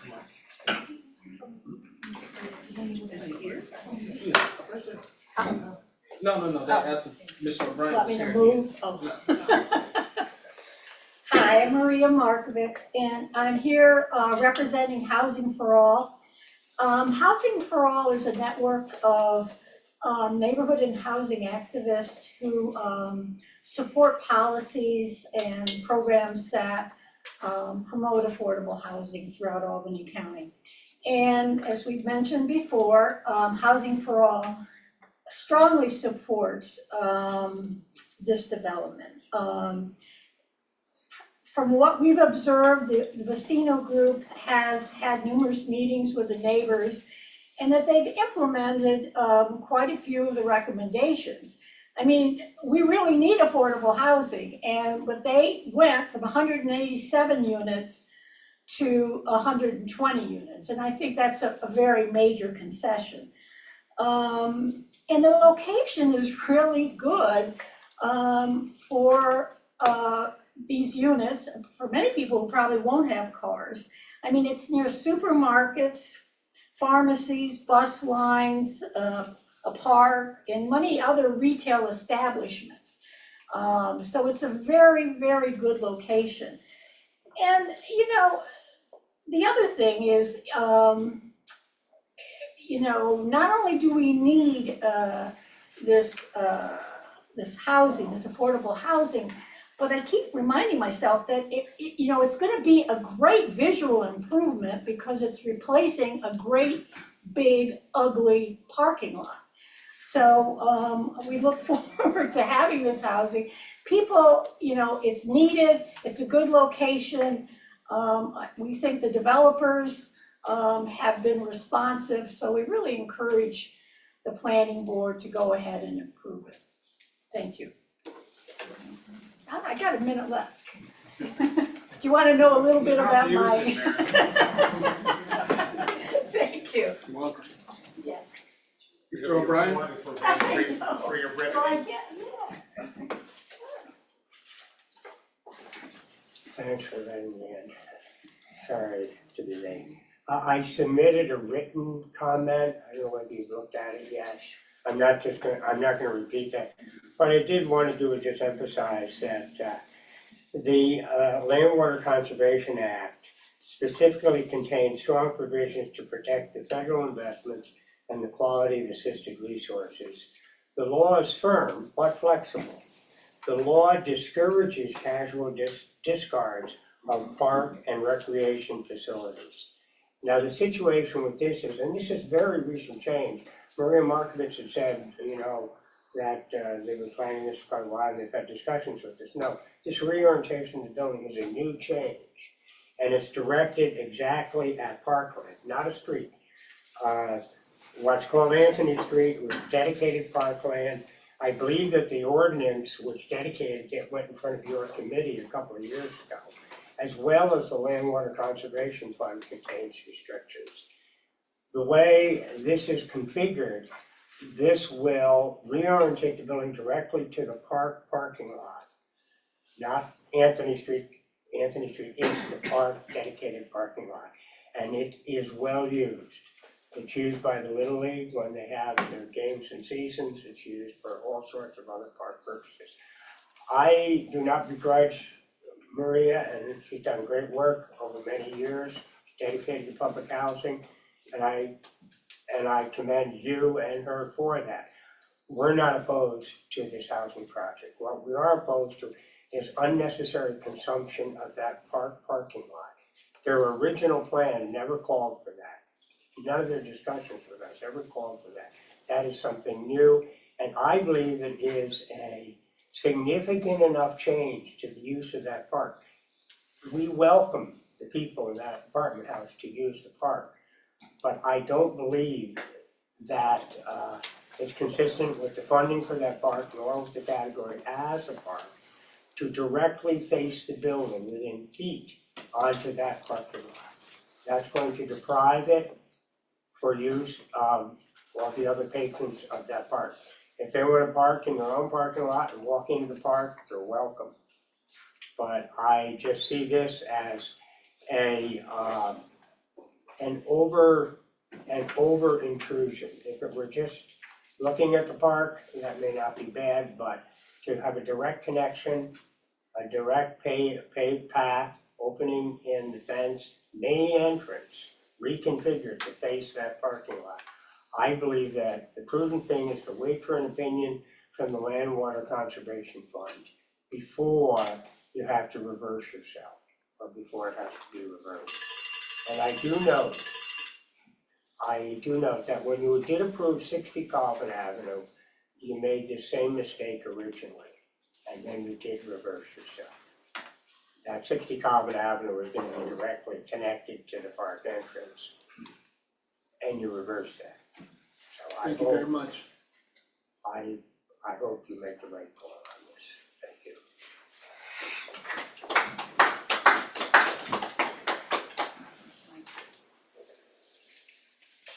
Do we have any follow-up questions from the board? From what I'm hearing, from what I'm hearing and from what I understand of the project, and please correct me if I'm wrong, what you're looking to do is to just face the entrance towards the park, not towards the Chick-fil-A, which will hopefully be there. Yeah, we're talking about, first of all, let me give you a short history lesson. I was the engineer for Weston Hills Park in 1972. I date myself pretty well, but again, I was the engineer for that, and at You were the alive during that time, got it. at the time, that strip of property was known as Clinton Avenue, and it was a city street. I don't know whether or not the ordinance ever went through the process of closing the city street, because they would have to have an ordinance to close it as a city street. But even so, the thought that it's some private user, it's still an entrance to a public park, it's still public property. It's not, there's no private entity for the Weston Hills Park. Weston Hills Park is owned by the city of Albany. So whether or not it's considered an entrance road to a park or a city street should be a moot point. It's the facing of this towards that area. The question of parking, you see how we originally had a straight line coming out of the building. We made it a curvilinear entrance so that it was longer and it's actually more attractive and miles more landscaping. But it's if you take that distance, you measure 207 feet, and somebody is parking right on Anthony Street, right at that point, which they're not supposed. They park there primarily when it's busy, when there's baseball games or things like that going Weston Hills Park. Weston Hills Park, when there's opening day for the baseball teams, they park all up and down all the streets in the area. It's a huge outpouring of people. But normally, people have adequate parking in by where the building is, and there's a strip of parking on both sides of the extension of Anthony Street. It was renamed Anthony Street over for the owner of the Armory Garage, the original owner of Armory Garage. And quite honestly, when this came up probably 4 or 5 years ago, I tried to contact the people at the department that funded it, and I represented that when we first took over this, there was no requirement from them that we take Clinton Street and turn it into an entrance road for a park. It still remains, to the best of my knowledge, is on the tax maps or tax parcel as Clinton Street. It's now called Anthony Street, but I think that issue, they're making a lot out of the issue. I don't think, and this was actually 52 years ago, I'm not sure how long the requirements of this financing are. Quite often, they expire in less than 50 years. Well, I think that's part of my question of the orientation of the entrance. The orientation of the entrance, from what I remember, is supposed to no longer face the remainder of the parking lot, which would then face Central Avenue, but rather you're flipping it to face Anthony Street. Correct. My question is, because what I heard this evening, I'm hearing conflicting things, and I just want to be straight. Is there going to be some type of pathway that connects your parking lot to Anthony Street, or ingress or egress into your parking lot from Anthony Street? I don't see that, but Yeah, I'm also see that little sidewalk? somewhat blind. So we are proposing a pedestrian-only sidewalk from across our parking lot from the front door in gray, it looks like a little, it snakes through. That is. To connect it to the park, To connect it to the park. but no So- parking. No parking. So our tenants can access the park on foot rather than have to go out to Colvin and around, which we think is actually an incentive not to use your vehicle. Because if that access wasn't there, they might get in their car and go out to Colvin and then go park in the park. So by the fact that we're providing a sidewalk with pedestrian access, we're disincentivizing parking. Now, we have more than adequate parking on our site. I think the implication is our tenants are gonna park in the park and That's use what I'm this hearing. access point. But as Dan had stated, the vast majority of our parking spaces are closer to an access door than the parking lot. So there would be no reason to park in the parking lot, which is further away on the other side of the landscaped area, when you were guaranteed a closer spot to a door on the property. The argument just doesn't make any sense. I didn't count it from the parking lot, I counted it from assuming people parked along Anthony Street, which there's no parking signs on it, or it could be parked along. There's no parking signs? There's no parking signs. As a matter of fact, there's a sign at the entrance there that says free parking during snow emergencies, so I think that meant for the parking spaces and not along Anthony Street, but it doesn't differentiate that. No. So if I could briefly touch upon the LCWF issue. I am fully familiar with the requirements of the Land Conservation Water Fund. I'm also familiar with the doctrine of parkland alienation as it exists in New York State. Neither one of those applies in this instance. I get the sense someone is providing misinformation to the neighbors. We are not proposing any changes or conversions to the park property. We're proposing a sidewalk from our property to the park entrance. Currently, there is a gate. This property has a gate that Armory used to bring vehicles in and out. Across on the other side of the park, all of the sidewalks on those streets that stub into the park, all the sidewalks stop and you step off the sidewalk and you're in the park. You know, to make the allegation that a private property owner who connects a pedestrian connection to the edge of a park somehow violates parkland restrictions just isn't tenable. It's not the correct argument. We're not proposing to use parking areas as our parking. If it solves the issue, we'll agree to put something in our lease that says tenants and guests cannot park in Westlands Park. We have no objection to that, we'll put that right in the lease. Tenants and guests cannot use parking spaces in Westland Park. Actually, I think you can park on Anthony Street, I'm looking at a sign that says no parking here to corner. Yeah, Yeah, that's just at the corner. Right, so But that indicates that you can park Yeah, on that's what I Anthony. said, I said there's no parking I can limitations address on the it. parking on Anthony Street in Sure. the staff comments. And so there's a question that I have, is that, are there parallel, so, for example, Washington Park. Mhm. People can park there, Sure. right? On Anthony Street, Is there a difference between? when you come in Anthony Street, you can park on either side, Right. where people do our busy events. And then towards the end of it, by up near the fields, it opens up and people actually park straight in. Right. So they'll come to the end and park straight in on the end, but you can also park along both sides. What Dan is saying, he measured from where our sidewalk meets Anthony Street, and it's 207 feet. The vast majority of our parking spaces on site are closer to a door than 207 feet. So why would you park there to walk further away? It doesn't make any sense. But again, if it resolves the issue, we'll put it in the lease. Tenants and guests can't park in Westland Hills Park. Put it right in, no And- problem. Yeah, and I'll point out the fact is that if you counted it from the parking lot, there actually is a parking lot on Westland Hills. Isn't it public? Yeah, it is. But we can place no parking restriction in our lease. Oh, not in a public, Alright, that's a public road. Oh, It is. I can provide details on all that. To clarify some of the information. How many lawyers does it take? The source of the sidewalk connecting us to Westland Hills Park was recommended by the planning staff itself on an earlier presentation. Correct.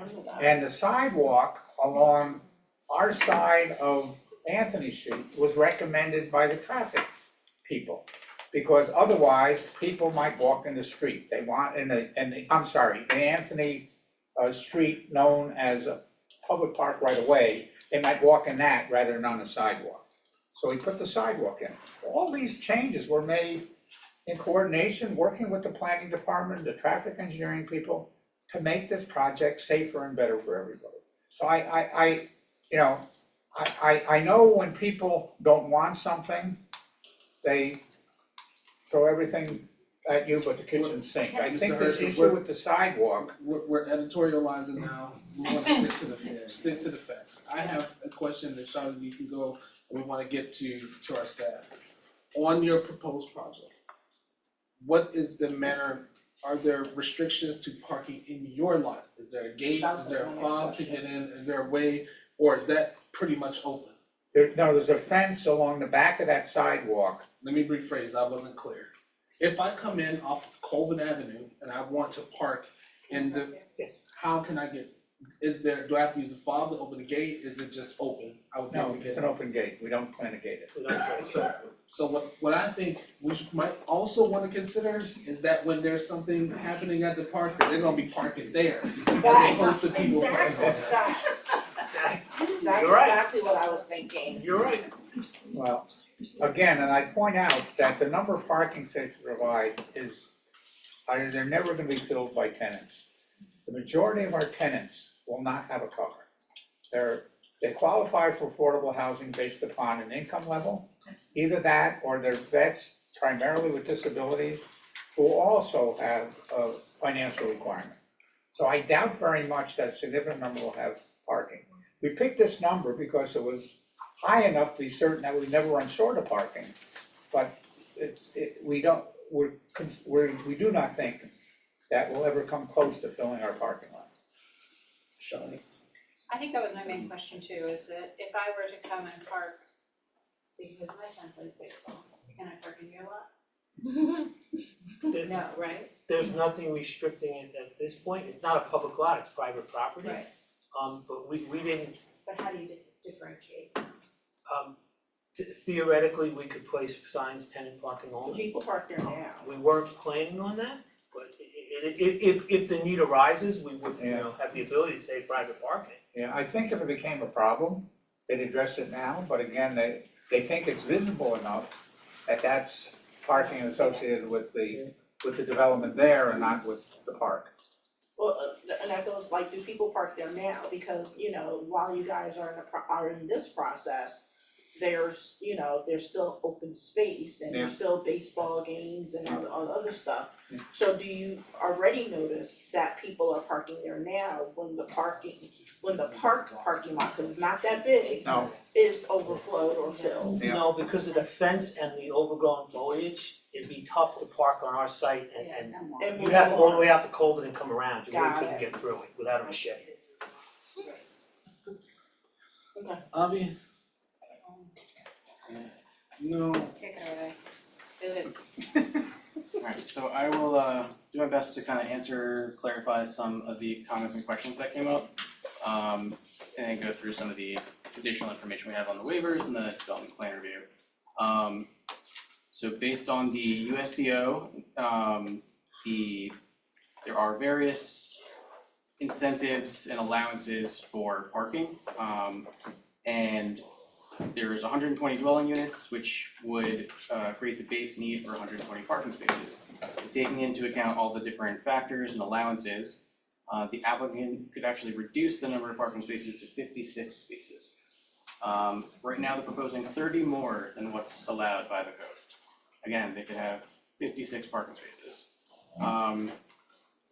The other element was in the initial part of discussions with city departments, and when this project first came forward, the building would have been significantly closer to the park.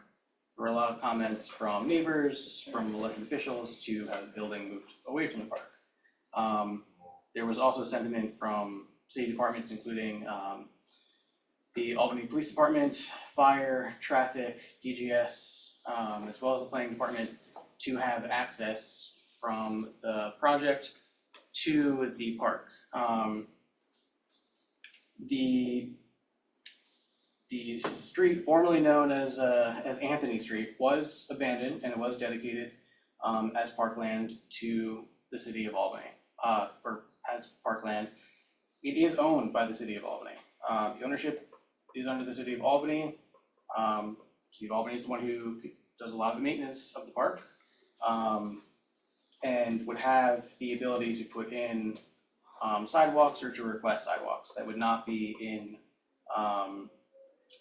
opposition to anything within the LWCF, because it would have no impact on the use. The only time that the regulations which we have gone through and read in detail in the LWCF would be if there is a change to the use of the park, which there is no proposed change or impact to the use of the park. Trying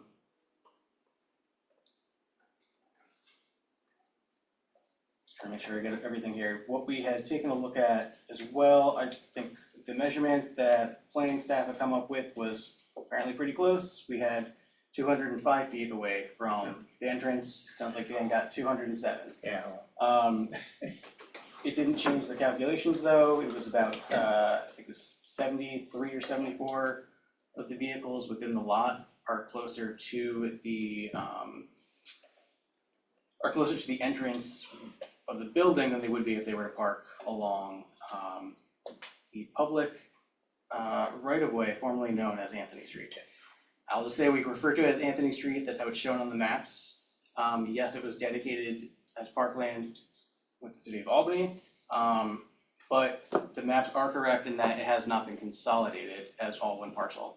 That doesn't have any impact on the LWCF funds, but just a note as to why we continue to call it Anthony Street. In meetings with all city departments, Albany Police Department, Traffic and DGS, along with engineering, brought up the sidewalk. There was a couple of changes made by the applicant to adhere to those elements. One of the things noted by APD and Traffic was that they'd like to see signage put up on that section of Anthony Street so that there's not parking there. Traffic has said that initially Traffic was going to put it on the applicant to do the signage. Traffic has agreed that they will put up the signage. Figuring that it'd be easier for everyone, they know exactly where they want to put it, so it'll be marked. Will that prevent everyone or anyone who wants to park there? Obviously people park sometimes where it's not allowed, we do recognize that. But based on the analysis we had from traffic engineering, our traffic consultants, Albany Police Department and planning, there's no, we did not feel there was a basis to conclude that people who reside or use 64 Colden Ave would be parking along the public access way, formerly known as Anthony Street.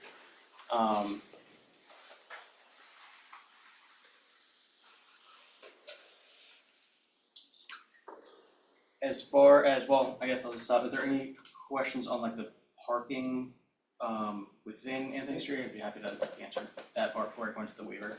Just to clarify, so the city is definitely going to post it as no parking along the entryway?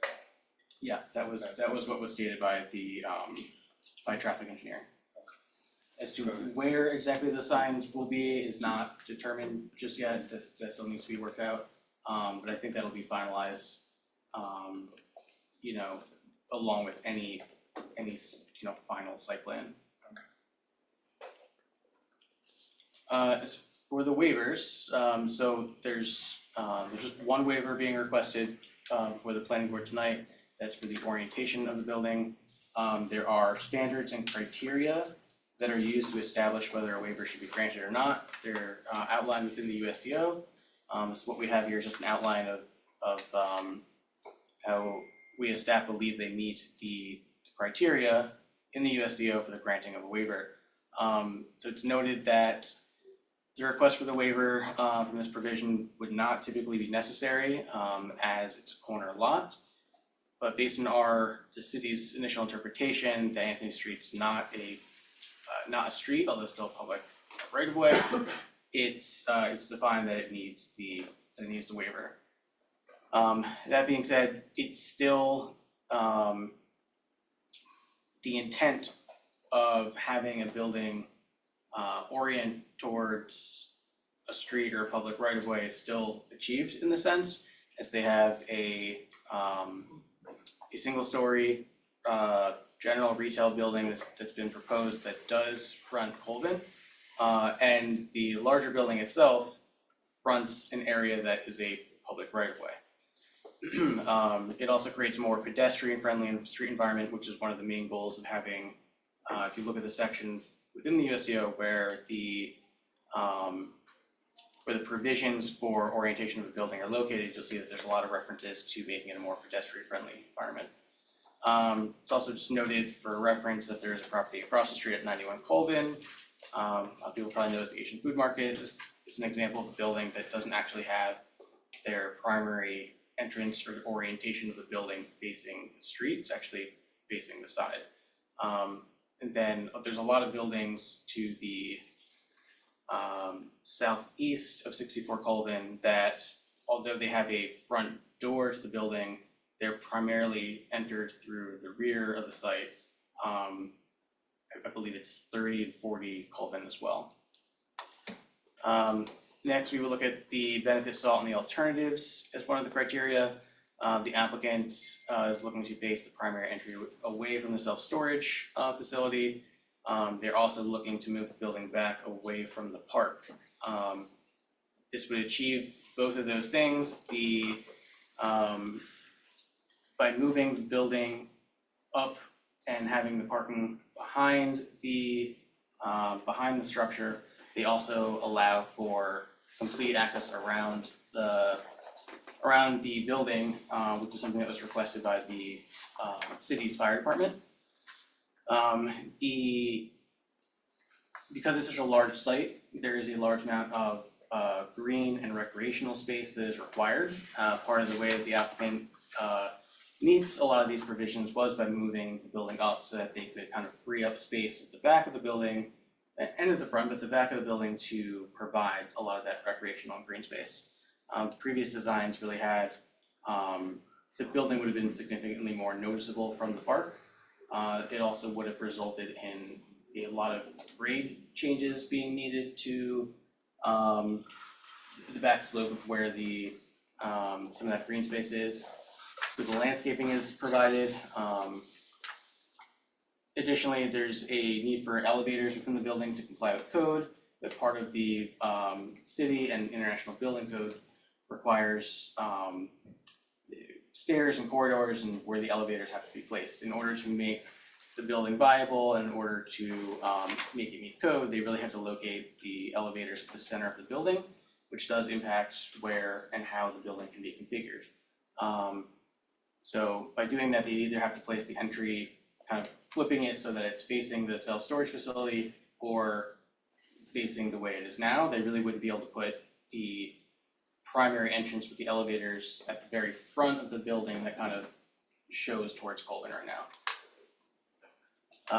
The next criteria for the waiver would be substantiality. The waiver is not substantial as the building does not directly from Colvin, but it does front a former street, achieving the intent. It also has a building on the same site that will be fronting Colvin. This is not unique to this property. There are many parcels and developments within the city that have more than one primary or principal use, and typically only one of those structures is facing the right of way while the other might be facing a different direction.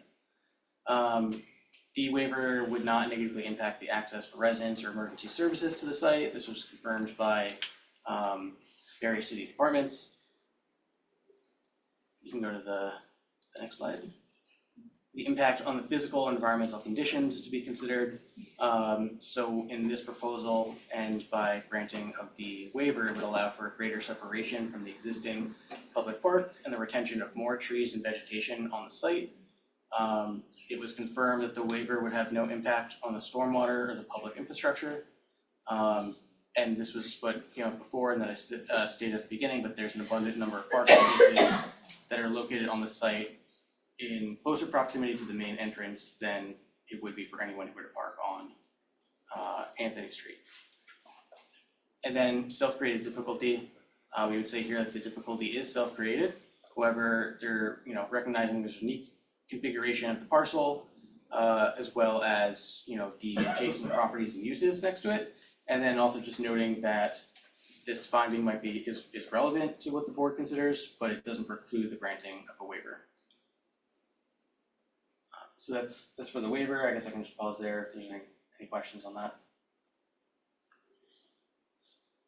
Next we have notes on the development plan review, and the different items that are bolded and underlined are the criteria outlined within the USDO for consideration and review. So first one would be impacts on the surrounding neighborhood. Is the planning staff's opinion here that the project would not have a negative significant adverse impact on the surrounding neighborhood.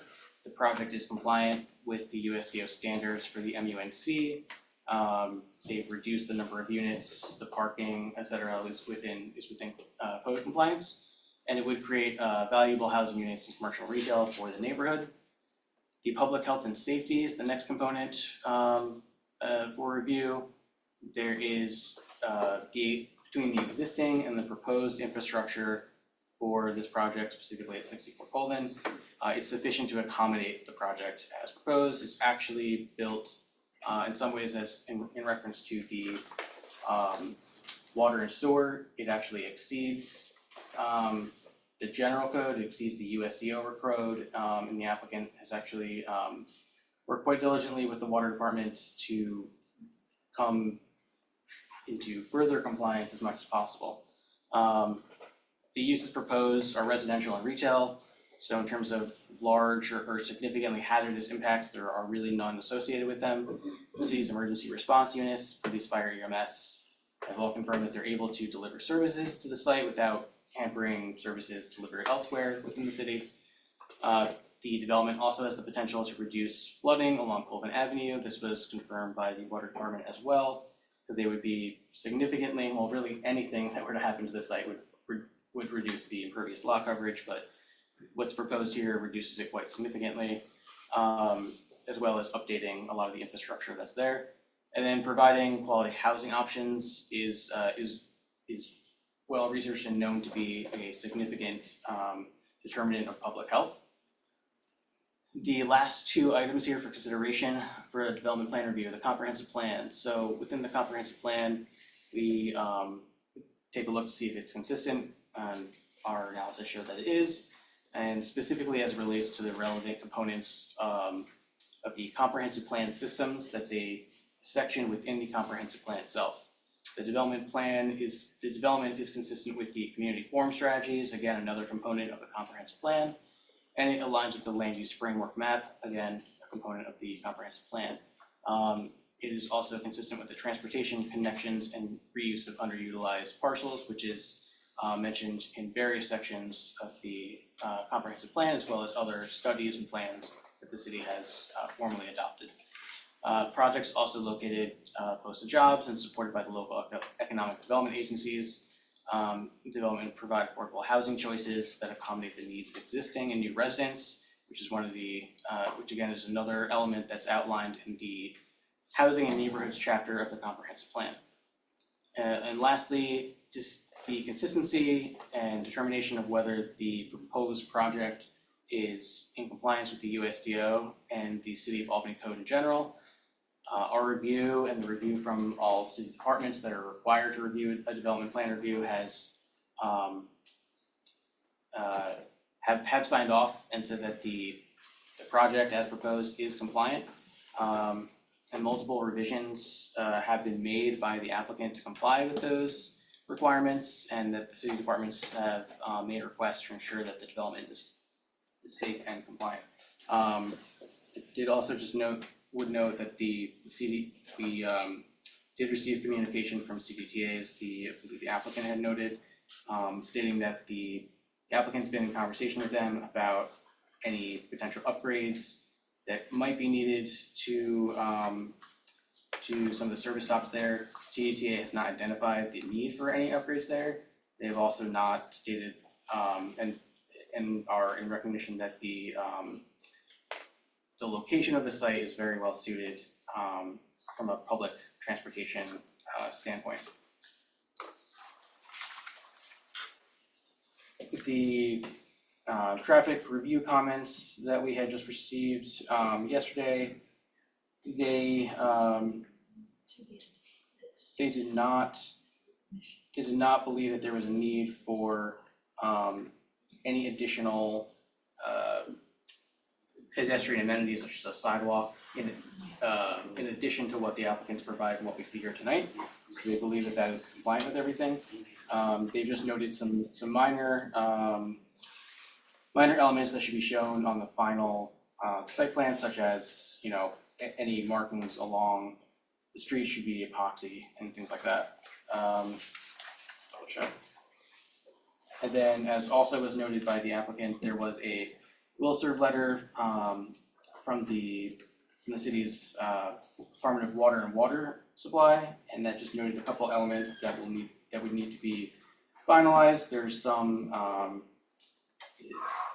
elements and some crossover between the project at 64 Colvin and 66, but as the applicant has indicated, both in writing to me and as well as here tonight, that they would be complying with all the elements of the will serve letter. In providing the will serve letter, the water department did say that they would recommend approval of the development plan review, just with the condition that the applicant adhere to or address those remaining items in the will serve letter.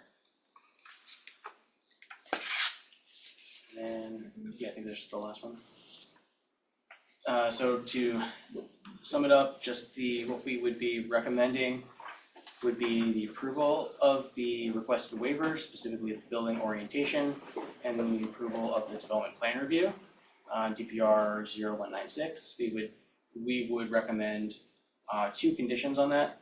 As I said, condition one would be prior to the issuance of a stamped site plan and building permits, the applicant shall address all items included in the will serve letter dated April 2nd, 2024, and obtain final approval from the Department of Water and Water Supply. And condition number two is, as the district dimensional standards will only be met upon completion of both the structures planned for the site, it is recommended that the construction commence on both structures simultaneously.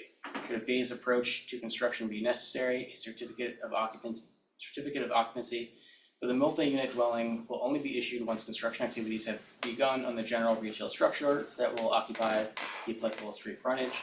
And just to clarify for that last one, it's because there's the requirement to have something that fronts the street there, and there's also a requirement for the setback.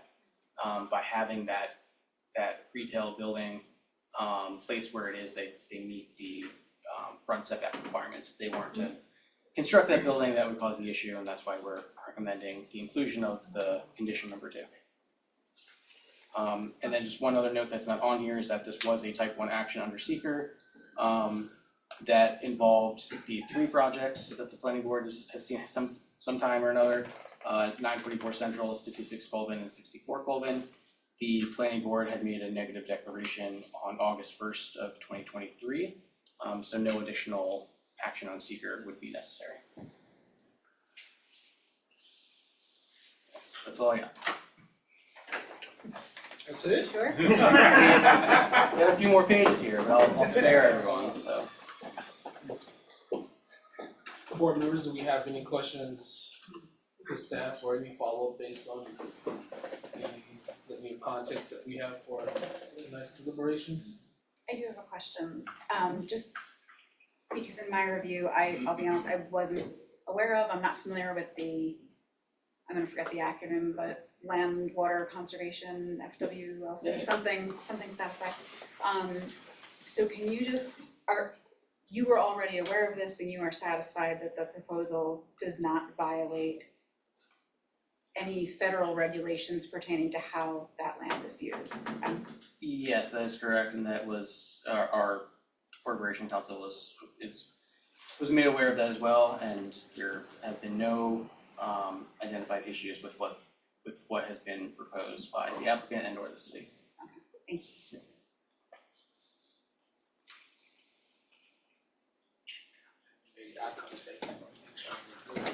Alright, we have two items to make action on tonight. The first is there a motion on the recommendation to approve the waiver for the building orientation? So moved. Is there a second? Second. It's been moved and seconded to approve the waiver for the building orientation. Are there any questions on the motion? Seeing none, all in favor, please say aye. Aye. Those opposed? Alright, motion carried. Second motion. Is there a motion to approve the development plan review with the two conditions listed on the screen? Is there a motion? Is there a second? Second. It's been moved by Shadi and seconded by Rachel to approve the development plan review with the conditions as submitted by staff. Are there any questions on the motion? Seeing none, all in favor, please say aye. Aye. Aye. Those opposed, motion carried. Thank you. Thank you very Thank you much. very much.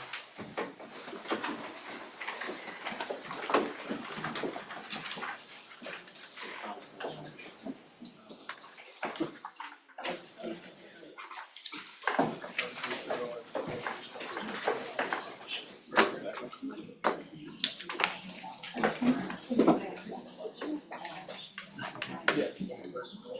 Vending on the first floor, right? Vending.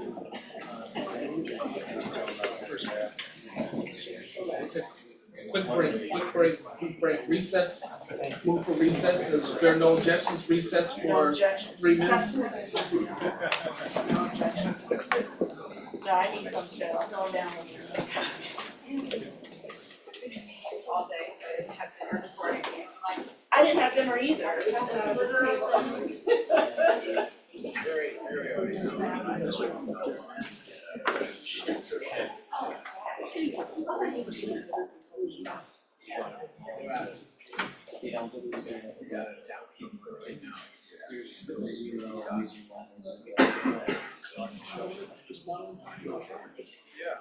Right, exactly. It's actually 64 solar on it's private. You're also allowed to use it as a right to it, but there's no, there's nothing at all. Even if they build it and stop it this far away, you step over the Right. Yeah. The funding doesn't, the funding from the federal government does not, does not require the city to get approval for every building. That would be. Right. It's just turning it into something else. It's really just tied to the use, so if you were to do something, like you can't change the use of the park. You couldn't do something on city property directly next to it, that would serve the primary.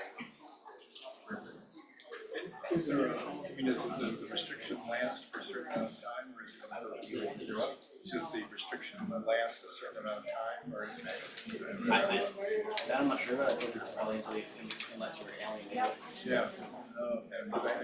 I know like on transportation projects that are funded,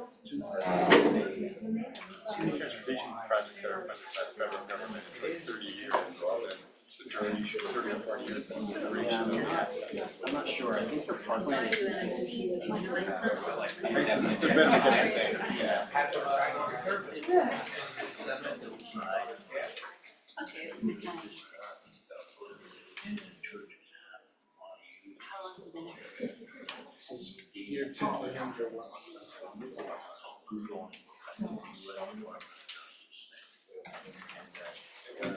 My wife was going to go to charter school in South Albany.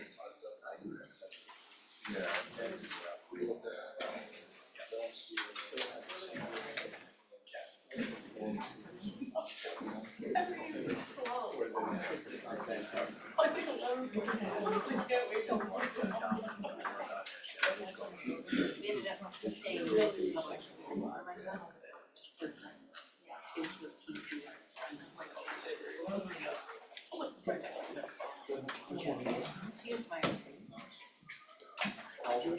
My son is 11. He turned 12. I keep forgetting, my kid's 6. He's 11. Yeah, my son's 12. Turns 12 in August. 12. You're 11. Little girl? What school is he? That red hair, I saw that. Oh, yeah. She put her head in or something? No, I saw a picture, nice picture. Her mom lives in, North Carolina. I didn't know you had a kid. Yeah. I don't know. Yeah. And my daughter, she's in 2nd grade.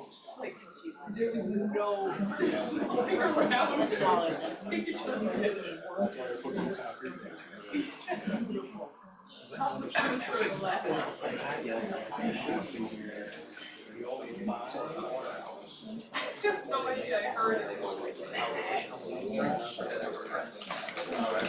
I'm Lisa, by the way. I don't think I've had the pleasure of meeting you. That was nice. I'll come over in a second. Hi. I met you, I think, once before when I came in, Chris. Chris. Yep, that's right. One of those students Yeah. was doing stuff again, like, and so that, but I think you guys are gonna get a real, like, land use. Okay, That'll be coming in, but. okay. You're fine. Nah, You're fine. sit here for us. Thank you. No, it's my pleasure.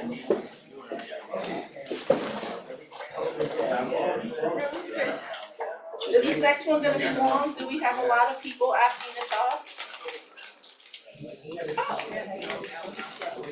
I appreciate that.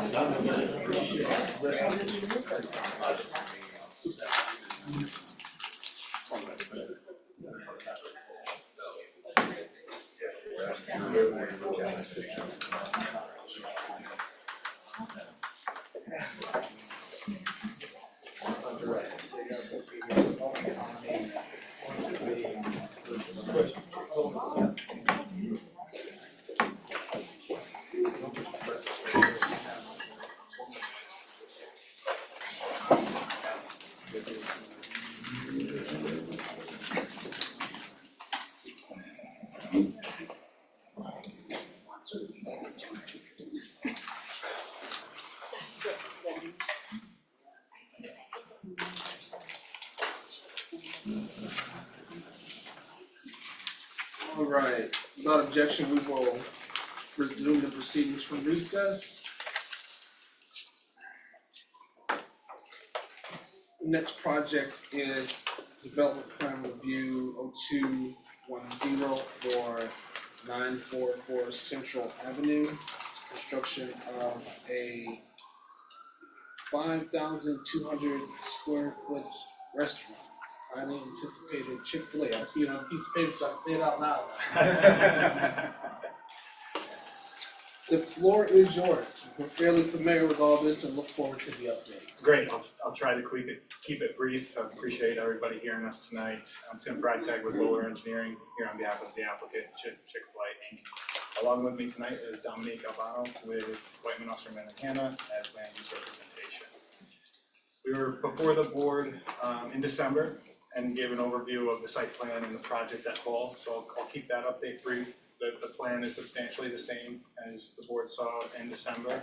Tonight we'd like to really hone in on the waivers that we're requesting for this project. Solicit any additional feedback or comment and hopefully set us up for a potential decision at the next meeting. So the project 944 Central Avenue, you can see on the screen here, it was subdivided from the overall parcel. It's a little over 2.5 acre lot for the proposed Chick-fil-A facility. Over to the next slide. Existing conditions, pavement, right? So these are the exciting projects to really clean up. It's about 97% covered in pavement, so we can only improve it from there. This is just the survey. Proposed site plan, so again, substantially the same as this board saw in December with the building location, circulation, driveways. To remind everybody, the uniqueness of this site is it's a corner lot at Central Ave and Colvin Ave. So we can't get really any driveways or access to the site close to the signal. We wanna maximize the distance for the driveways to the public highway from that signalized intersection, because you have stacking and traffic buildup at the intersection. So that was really the driving factor in the site plan layout. With no, Sorry. no, that's good. Yeah, just keeping it here on the site plan to remind everybody of the circulation, so you can see the driveways are pushed further away from the signal. We've got the building up towards the road, the isolated drive-through layout, and the importance of the isolated drive-through layout, again, is pedestrian safety. You can go park into the parking lot, walk into the building, pick up your meal, and get back to your car without having to cross the drive-through traffic. So that's the isolated layout here. This, if we could jump back to this after I go through the waivers, that would be helpful. So if we jump to the next slide. This is the landscape plan. Waivers. So we've got 5 listed waivers here with this proposed site plan. 4 are really tied together with the building placement orientation, and the 5th is parking. So a number 1 building shall be oriented to face the primary street. So here we've got a corner lot at Central Avenue and Colvin Avenue. The primary building is facing the parking lot as shown on that 6x render. Building on corner lots shall emphasize the importance of both streets. Primary pedestrian entrance facing the street or public space. Building facade that faces onto a street must meet transparency requirements. So all really building placement and building orientation for those 4. And then lastly is the parking. So the proposed restaurant requires a minimum of 35, maximum of 42 parking spaces, where 98 spaces are proposed. These are the updated building elevations. So this is probably the largest change since the board last saw the application. Is we've enhanced the building architecture to try to get as close to that transparency requirement as possible. So the west elevation on the top is the front of the store, which is actually facing the parking lot. So there's no transparency requirement since it's not facing the public right of way, but this is really the main entrance of the building. So we've added additional glass where possible around the entry door on the right. And then the left side where you've got the small transom windows, that's due to the back of house kitchen space. So you've got mechanicals in the wall that don't allow the full glass transparency there. On the bottom is opposite the front, so kind of the back side facing Central Avenue, given the site layout and configuration for site circulation. So the back is facing Central Avenue, and we dressed this up to provide a entry door on the left. That is an entry door now into the dining room space. We've added some additional glass there on the long side, but the challenge here to continue that glass across the entire wall is again the kitchen space with the mechanicals and shelving for the kitchen here. Next slide shows the top south elevation facing Colvin Avenue. This was significantly enhanced to close to 49% transparency. So this was the side that it has the dining room, so it gave us the most flexibility to add the most amount of glass. So there you can see we've substantially increased the glass there, and on the bottom is the drive-through side, where you'll see the drive-through window that's under the drive-through canopy where cars will pick up their meals. This is just an overview of the floor plan.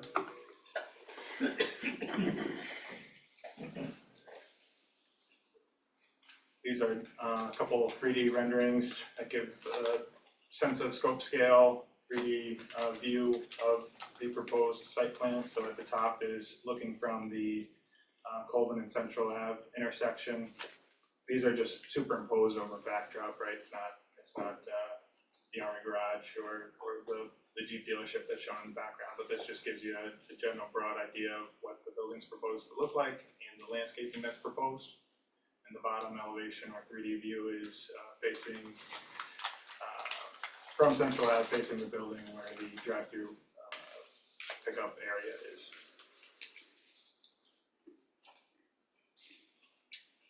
Before we jump into stormwater, so that was the building orientation and discussion of the waivers, our application included the justification that is in the record for meeting the criteria. Separately is a parking discussion, so if we could jump back to that site plan with the green markup, perfect. So parking, there's 188, I believe, spaces on site today, right? We can only make that better. When we first approached the city with this project, that entire strip along Colvin Avenue was parked out. A lot of the existing parking was proposed to remain there. We had approximately 120 proposed parking spaces as this part of this project. The initial feedback we received was it's too much parking, so we reduced that down to the 98 that's included in the application. The feedback is still, is that too much parking? And what's the right number of parking here for the proposed use that we need? We're a little smarter now with North Greenbush and Clifton Park locations open to the capital region. We have an idea, but it's not a stabilized, rate yet. As we add more stores to the market, it'll help distribute traffic flow. But really, we've identified we need 80 and above parking spots, and that's what the applicant's comfortable with.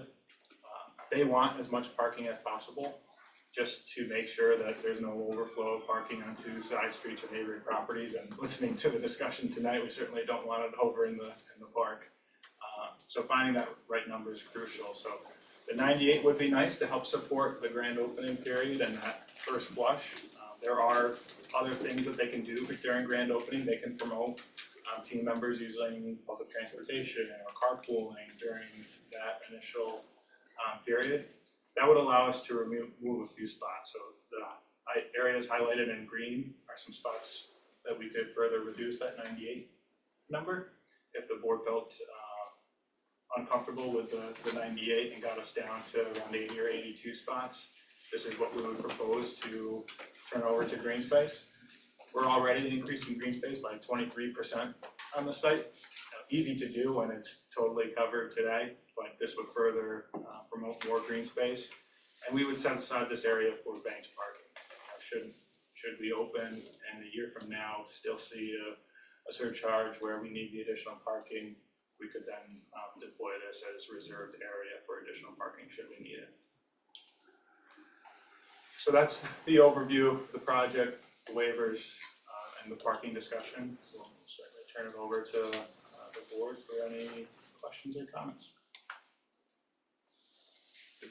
Thank you. Board members, do we have any questions on this one? Can you remind me what your occupancy count is? That's my question. Yes, so there's 74 seats in the building, plus the pickup counter and backup space.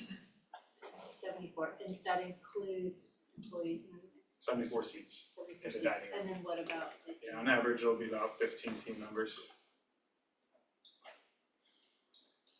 And then you have the order counter where you would line up to pick up your meal, because not everybody going into the store is dining in, right? They're going in and tasting everything.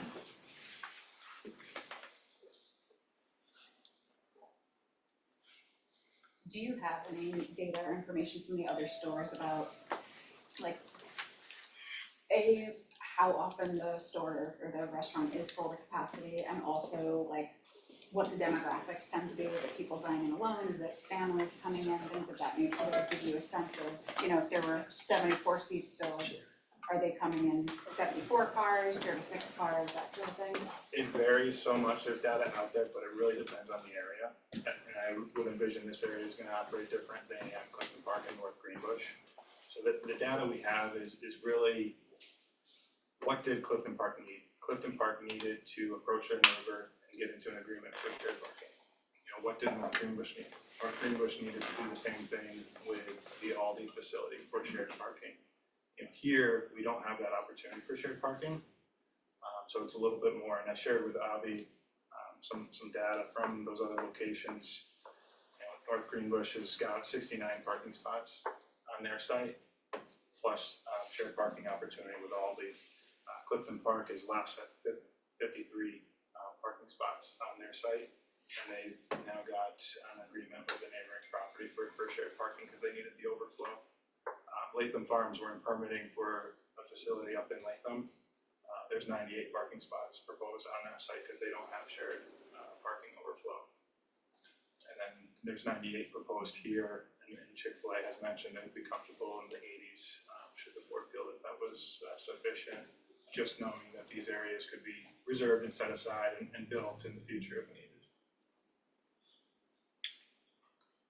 What would the banked parking spaces look like? It'd be grass. Be grass. Yeah, we would continue the grass that's shown on Colvin Avenue there, in that area of flat grass area. And then within the parking lot, we would do grass area, and that would provide the opportunity for some street or curb island trees areas. What's the typical division between drive-through and eat-in? 60s is drive-through. Drive-through, yeah. But it varies by so much. What's getting popular is the mobile order. And there you have to park, get into the store, pick up your order, and then leave. And then families, a lot of families go here, and I've done it with my girls, of you sit down and you hang out for 30 minutes, 45 minutes. It's not your average quick serve restaurant where you're in and out in 10 minutes. Some people tend to stay a little bit longer.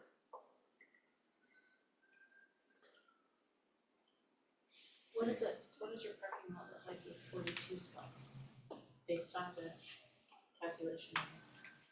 What happens if you remove all the parking on the left there? What's that number? When you say on the left, you're talking about the one that's adjacent to the building bushes? Okay, just wanted to be sure I Where understood. it says 2-member parking, what does that look like? Oh, that one, If you okay. remove everything on that side to the left and keep everything on the right where the main number is, what's that? Yeah, so there's 12 in the top, and then there would be an additional 12 on the bottom, so that would be a loss of 24. So here, why we were proposing to remove the top 12 and not the bottom 12, this is a grand opening plan that the traffic engineer Creighton Manning has suggested we deploy for now. And what we would utilize those spaces for grand opening is additional drive-through stack. We could get a 3-lane drive-through stack for overflow to make sure that during the grand opening period, there's no backflow back up to Colvin Avenue.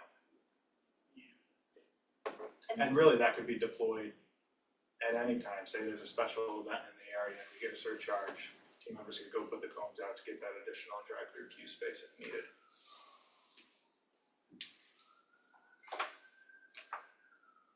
See, do we have a traffic plan yet? Or is that coming? So, since December, we've been working closely with city planning, Bill Trudeau, traffic engineer, but also 2 or 3 reviews with Creighton Manning to review the traffic study and the traffic management plans here. There's some improvements that have been asked of us to complete at the intersection of Central Avenue and Colvin for pedestrians. So we're upgrading the intersection there for pedestrian improvements.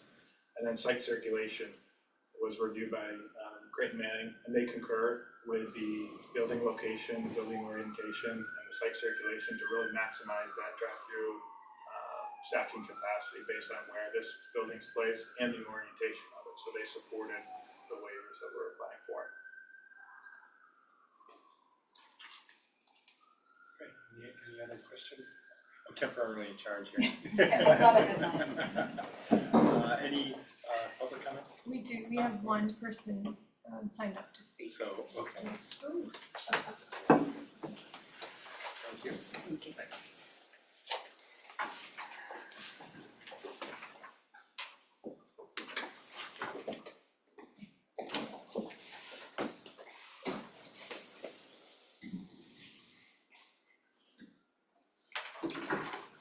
Good evening once again.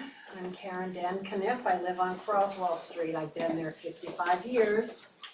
I only have a few comments to make tonight regarding Chick-fil-A, but I want to begin, and I'm sorry that Mr. Ellis isn't here. I misunderstood what he was asking me regarding my other comments. I realized we hit 3 minutes, and I wanted to share with you Colleen Williams' email that she sent me today, but perhaps we'll share that at another time. So I apologize to Mr. Ellis and the staff here, thank you. Regarding Chick-fil-A, they just seem to be getting the wheels turning. I noticed that there is a very long list of comments of deficiencies that they need to work on, and I believe those are coming from USDO codes that they are not meeting. And a comment that I have is that when a business comes to the city of Albany, I think it would be beneficial that we say to them, this particular spot does not meet our codes, find another place. We shouldn't shun business, especially businesses that will contribute financially to the city by paying taxes. And I believe that Chick-fil-A will. But I would hope that the planning board and the zoning board looks at our USDO codes and makes it a better match rather than trying to work around the USDO codes that we spent a couple of years designing to improve the city. That's about it. Thank you. Let's see, from the staff, you have a. Paying taxes. Anything to, Thank you. So just a couple notes here. I just wanna also just thank the applicant for the timely response and revisions to the various sets of plans that we've had. So as noted, the existing impervious coverage is about 97%. Site plan shows impervious lot coverage of about 79%. I think we'd obviously look to see what that would be with any reduction of further parking spaces. The 18% reduction from existing coverage would certainly reduce the potential off-site stormwater flow pretty significantly. The project has received 2 area variances. Those were in relation to signage. One was to allow the number of wall signs on the property, and the other was to allow for the height of a freestanding sign to be 20 feet. The waivers for the orientation and placement of the building have been endorsed by all the city departments. Specifically, I know the applicant spoke to this, but because the configuration that would allow is the safest way to make the site usable. And it still has some element of enabling pedestrians to use it, but there was a lot of questions initially where if they were to flip it the other way to adhere to the code, there's a lot of safety concerns about where the vehicles be going, people kind of cutting through the site.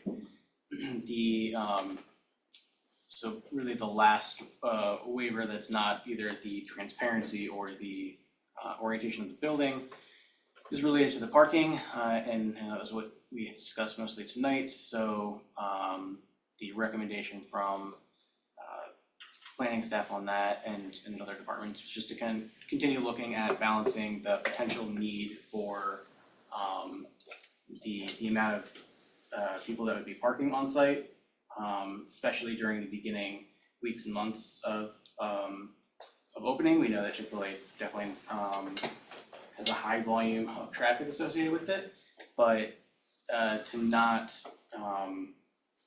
overbuild the parking lot. So if we're looking at 30 years down the road, is this a parking lot that has 98 parking spaces where only 30 of them or 40 or 50 of them are being used? So while we're not planning department or traffic engineering, we don't have a specific number that we would prescribe. We would say we are relatively comfortable with the idea of going beyond the 42, but finding that balance, and I think kind of addressing some of the comments from the board members tonight on what exactly that number should be based on some of the data from the other Chick-fil-A sites. So the recommendation being put forward is the deferral of the request for waivers and the deferral of the development plan review. This is really to iron out those remaining components and to get final approval or conditional approval from the various city departments, part of the interdepartment review team. And that's just pursuant to the USDO, where we are required to have their final reviews. And then just, again, the seeker had already taken place for this project, just like it did for the other one. That's right. I just wanted to add one thing. I appreciate Karen coming up here and speaking on our behalf, and I also just wanted to thank the neighborhood committee for meeting with us. We did set up a meeting at the public library to sit down and hash through a lot of their questions or comments on the project. A lot of it was similar to what this board shared in December related to traffic, making sure it was getting a hard look from third-party engineers, but also a traffic engineer of the city to review the traffic and make sure that Albany Avenue can support this use. So I just wanted to share that we did have that dialogue back and forth. Right. Unless anybody wants to take a vote on for punting. No. So what we're asking tonight is really, are there any final questions, concerns related to the site plan layout, the potential waivers, anything that we could further provide this board to put you in a position to seek action next month? It's a typical time of when you have the grand opening and the cars are lined up around the street till it flattens and normalizes and you get a regular sense. Yeah, sure. So there's a lot of excitement around they open on a Thursday, so that Thursday, Friday, Saturday is usually where you see the biggest impact. What we did in Clifton Park and North Greenbush is we opened those two stores on the same day to help divide the initial flush, because those were the first to market locations. This will be third, potentially fourth or fifth location to market, in addition to them now open on the thruway. So we know it's not gonna be as bad as those other locations, so we know what we're working with.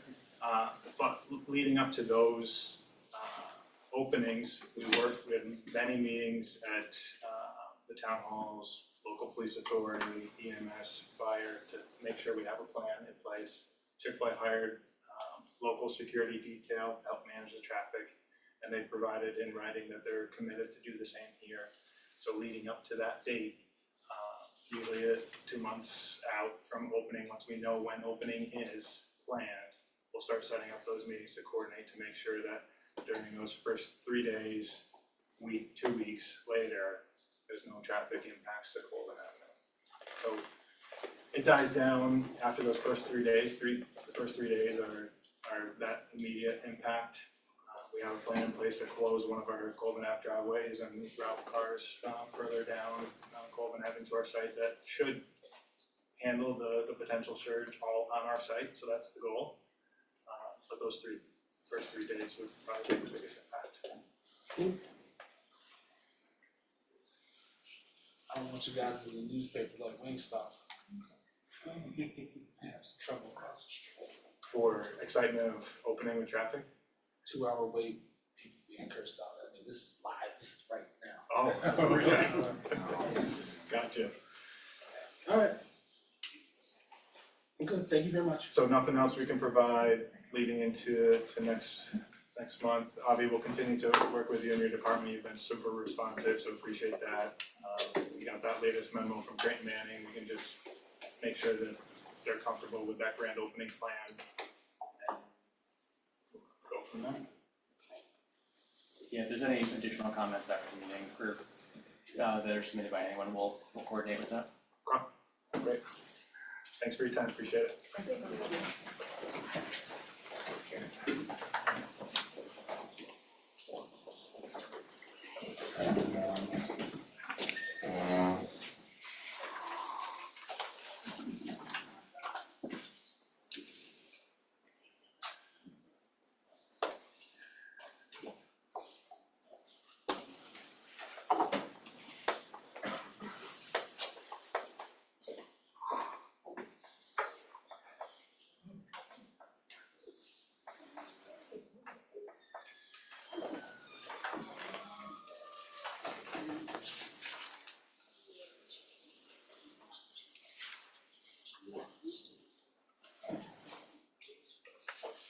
Okay, all good.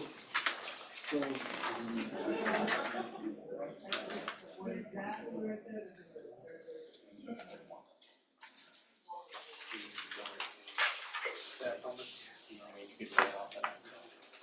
Gotcha. Alright, our last piece is on the 257 South Pearl Street Capital City Rescue Mission, in review of the, for determination of completeness and adequacy on the draft environmental impact statement.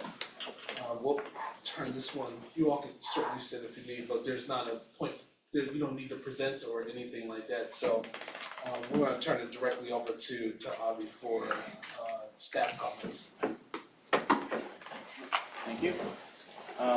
So just kind of running through things here, I know it's a lot of paperwork and a lot of different items, so just to kind of get everyone on the same page. So the planning board as the agency on November 14th, 2023 had evaluated the proposed draft environmental impact statement completeness, and that was for the purposes of commencing the public review as required by seeker.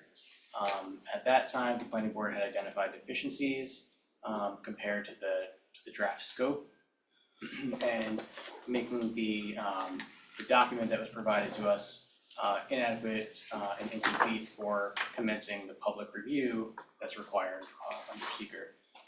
The applicant has since submitted what was described and titled as Amendment 1 to the draft environmental impact statement in response to the deficiency list that was provided. The Amendment 1 was provided to the planning board members in hard copy at the March 5th meeting. It was also circulated electronically as well. Due to the timing of the resubmittal and scheduling of the planning board meetings, the planning board should make the determination of adequacy has to make that determination of adequacy outside the 30-day window. And we had corresponded with the applicant via email, and this was communicated and agreed to, so that the board could take action. Additional information in support of the proposed EIS for the application that was set forth in the draft environmental impact statement deficiency list should be or must be provided in order for the planning board to find that the draft environmental impact statement is adequate for public review and comment pursuant to the seeker regulations. So on our review of the Amendment 1, it was still incomplete and inadequate, and most of the vast majority of the responses within the draft environmental impact statement Amendment 1 were just copies of what had previously been submitted to us. Excuse me, sir, could you speak up a little bit? I can't hear you. Sure. A lot of the comments that were provided, the majority of the comments that were provided in the Amendment 1 of the draft environmental impact statement remain the same and unchanged from what was originally outlined within the scope and within the deficiency list that was provided. So it was the opinion of planning staff that reviewed all the documents, corporation counsel and special counsel, that the Amendment 1 and the draft environmental impact statement continue to be incomplete and inadequate for acceptance by the planning board, so that it, which would eventually go to the public for their review pursuant to the seeker regulations. Our recommendation to the board would be to declare as such essentially the same thing that we had said at the last meeting where we discussed this application, that the board is not in acceptance of the draft environmental impact statement and Amendment 1 because it continues to be incomplete and inadequate for the public review. Will you be providing us written documentation of the deficiencies that you find here as required in We're part just gonna keep this 617? between the staff and the board right now. If you wanna ask me, we're gonna keep this between the staff and the board right now.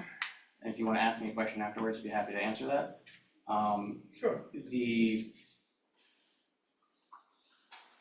For whatever however the planning board decides to take action tonight, that information will be provided to the applicant, just as it was provided previously, and it will be provided in accordance with the regulations under seeker. If there's any questions about any of the general parameters of this, I know the EIS is a little complicated, or if there's questions on the specifics of it. Do you have any questions from planning board members?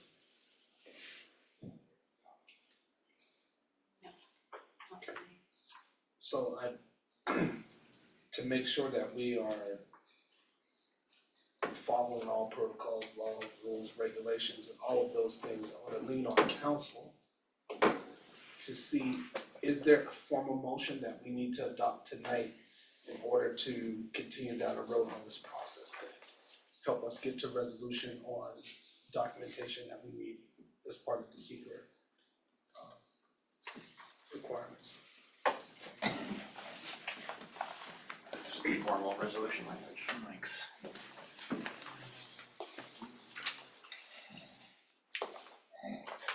Do you mind asking that question one more time, Chair? No problem.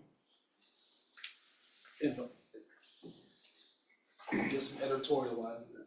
I feel like it's late.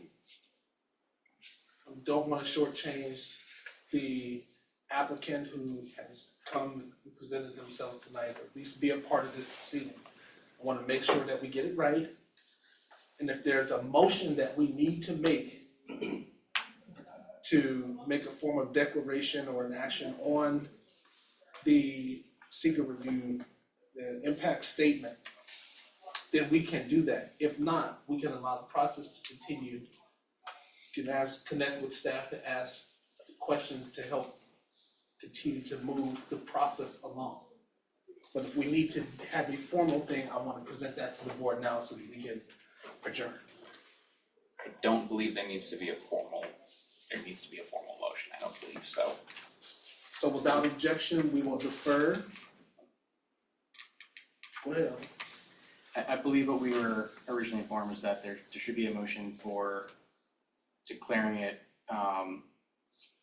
incomplete, inadequate for public review, and it would be based on adopting that resolution, which is reflective of similar language from the first iteration. That makes sense, and that's also like, that course of action totally makes sense.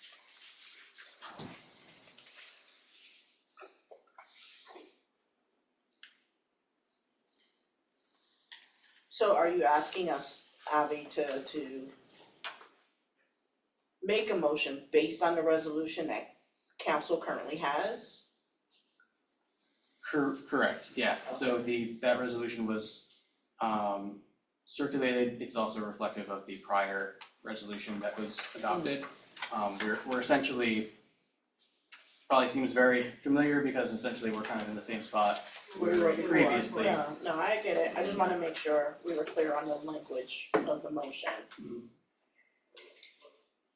Now, obviously, if there's any changes that planning board members want to make to it, it would be the time to add that language to it. Okay. I'm gonna state this and we can and understand where we are. Is there a motion to accept the draft environmental impact statement and amendment 1? We do a motion. So you're asking us if we want to accept the applicant's.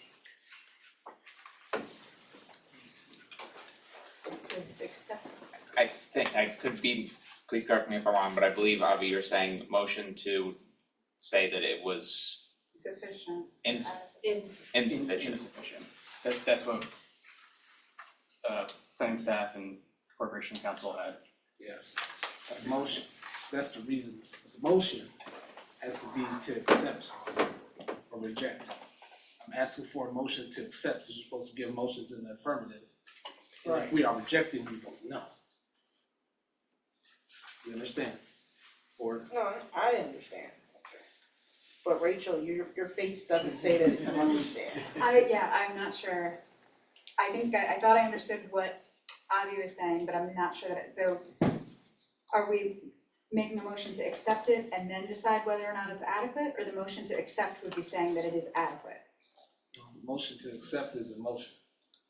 The vote is saying whether it's adequate or not. If I get, you're saying because motions have to be made in the affirmative, that They it don't have to be, they should be, should be, yeah, for clarity. yes, that if the recommendation would be to find it insufficient, the motion would be presented, and then if it was all nays, then that would, Would deem it insufficient. yes, is that my? But if the vote is yes, it would deem it sufficient. Insufficient is the reason, not the action. The action is whether we accept the draft for the environmental impact statement in Amendment 1. And if we say no, then it goes back to the process that has just been outlined. Then my question for council would just be then, how would you adopt the resolution? Are we voting on the resolution? That's what he's asked. That's what Avi's Sounds asking like a us to second. do.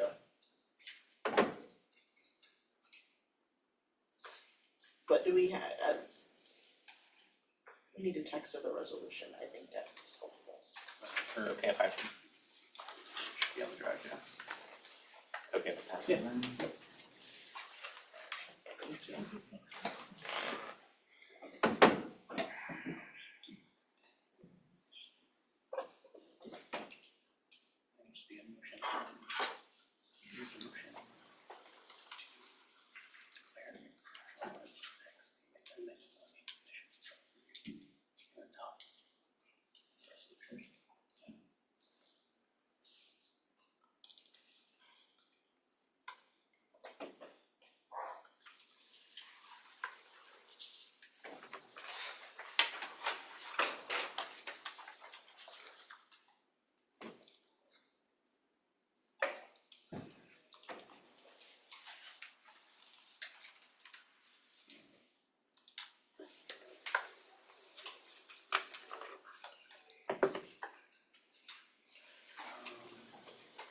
I hate to belabor the point,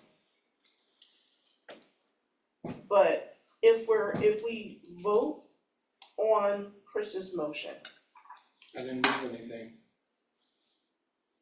on your proposed motion, if we vote on Chris's proposed motion, wouldn't that also have the same effect of this resolution? I'm trying to figure out which comes first, the chicken or the egg, so to speak. From my understanding, to some extent, yes, but it wouldn't formally adopt that resolution. But what is the procedural necessity for it? To formalize it for the record so that that resolution can be provided to the applicant.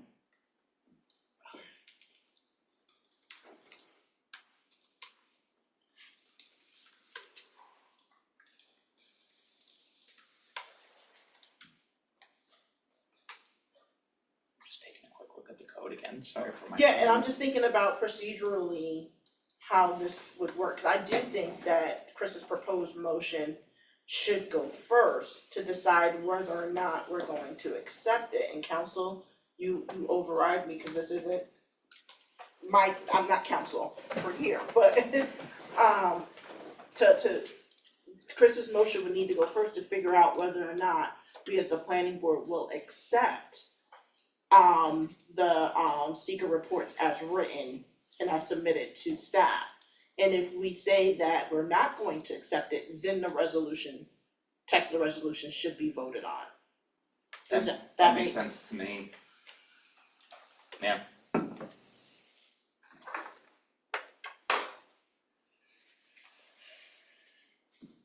Good, alright, so, do we have a motion to accept the draft environmental impact statement in Amendment 1? So moved. Is there a second? Second. Been moved and properly seconded by Vanessa and Martin to accept the draft environmental impact statement in Amendment 1. All in favor say aye. Those opposed say no. No. Motion failed. Okay, I need a second motion. It And is- somebody, I think we have to read the resolution into the record. Am I correct in saying that, council? I believe so. It might be able to submit it as a like a written, if it goes into the record as like a written submission. We are not resolving.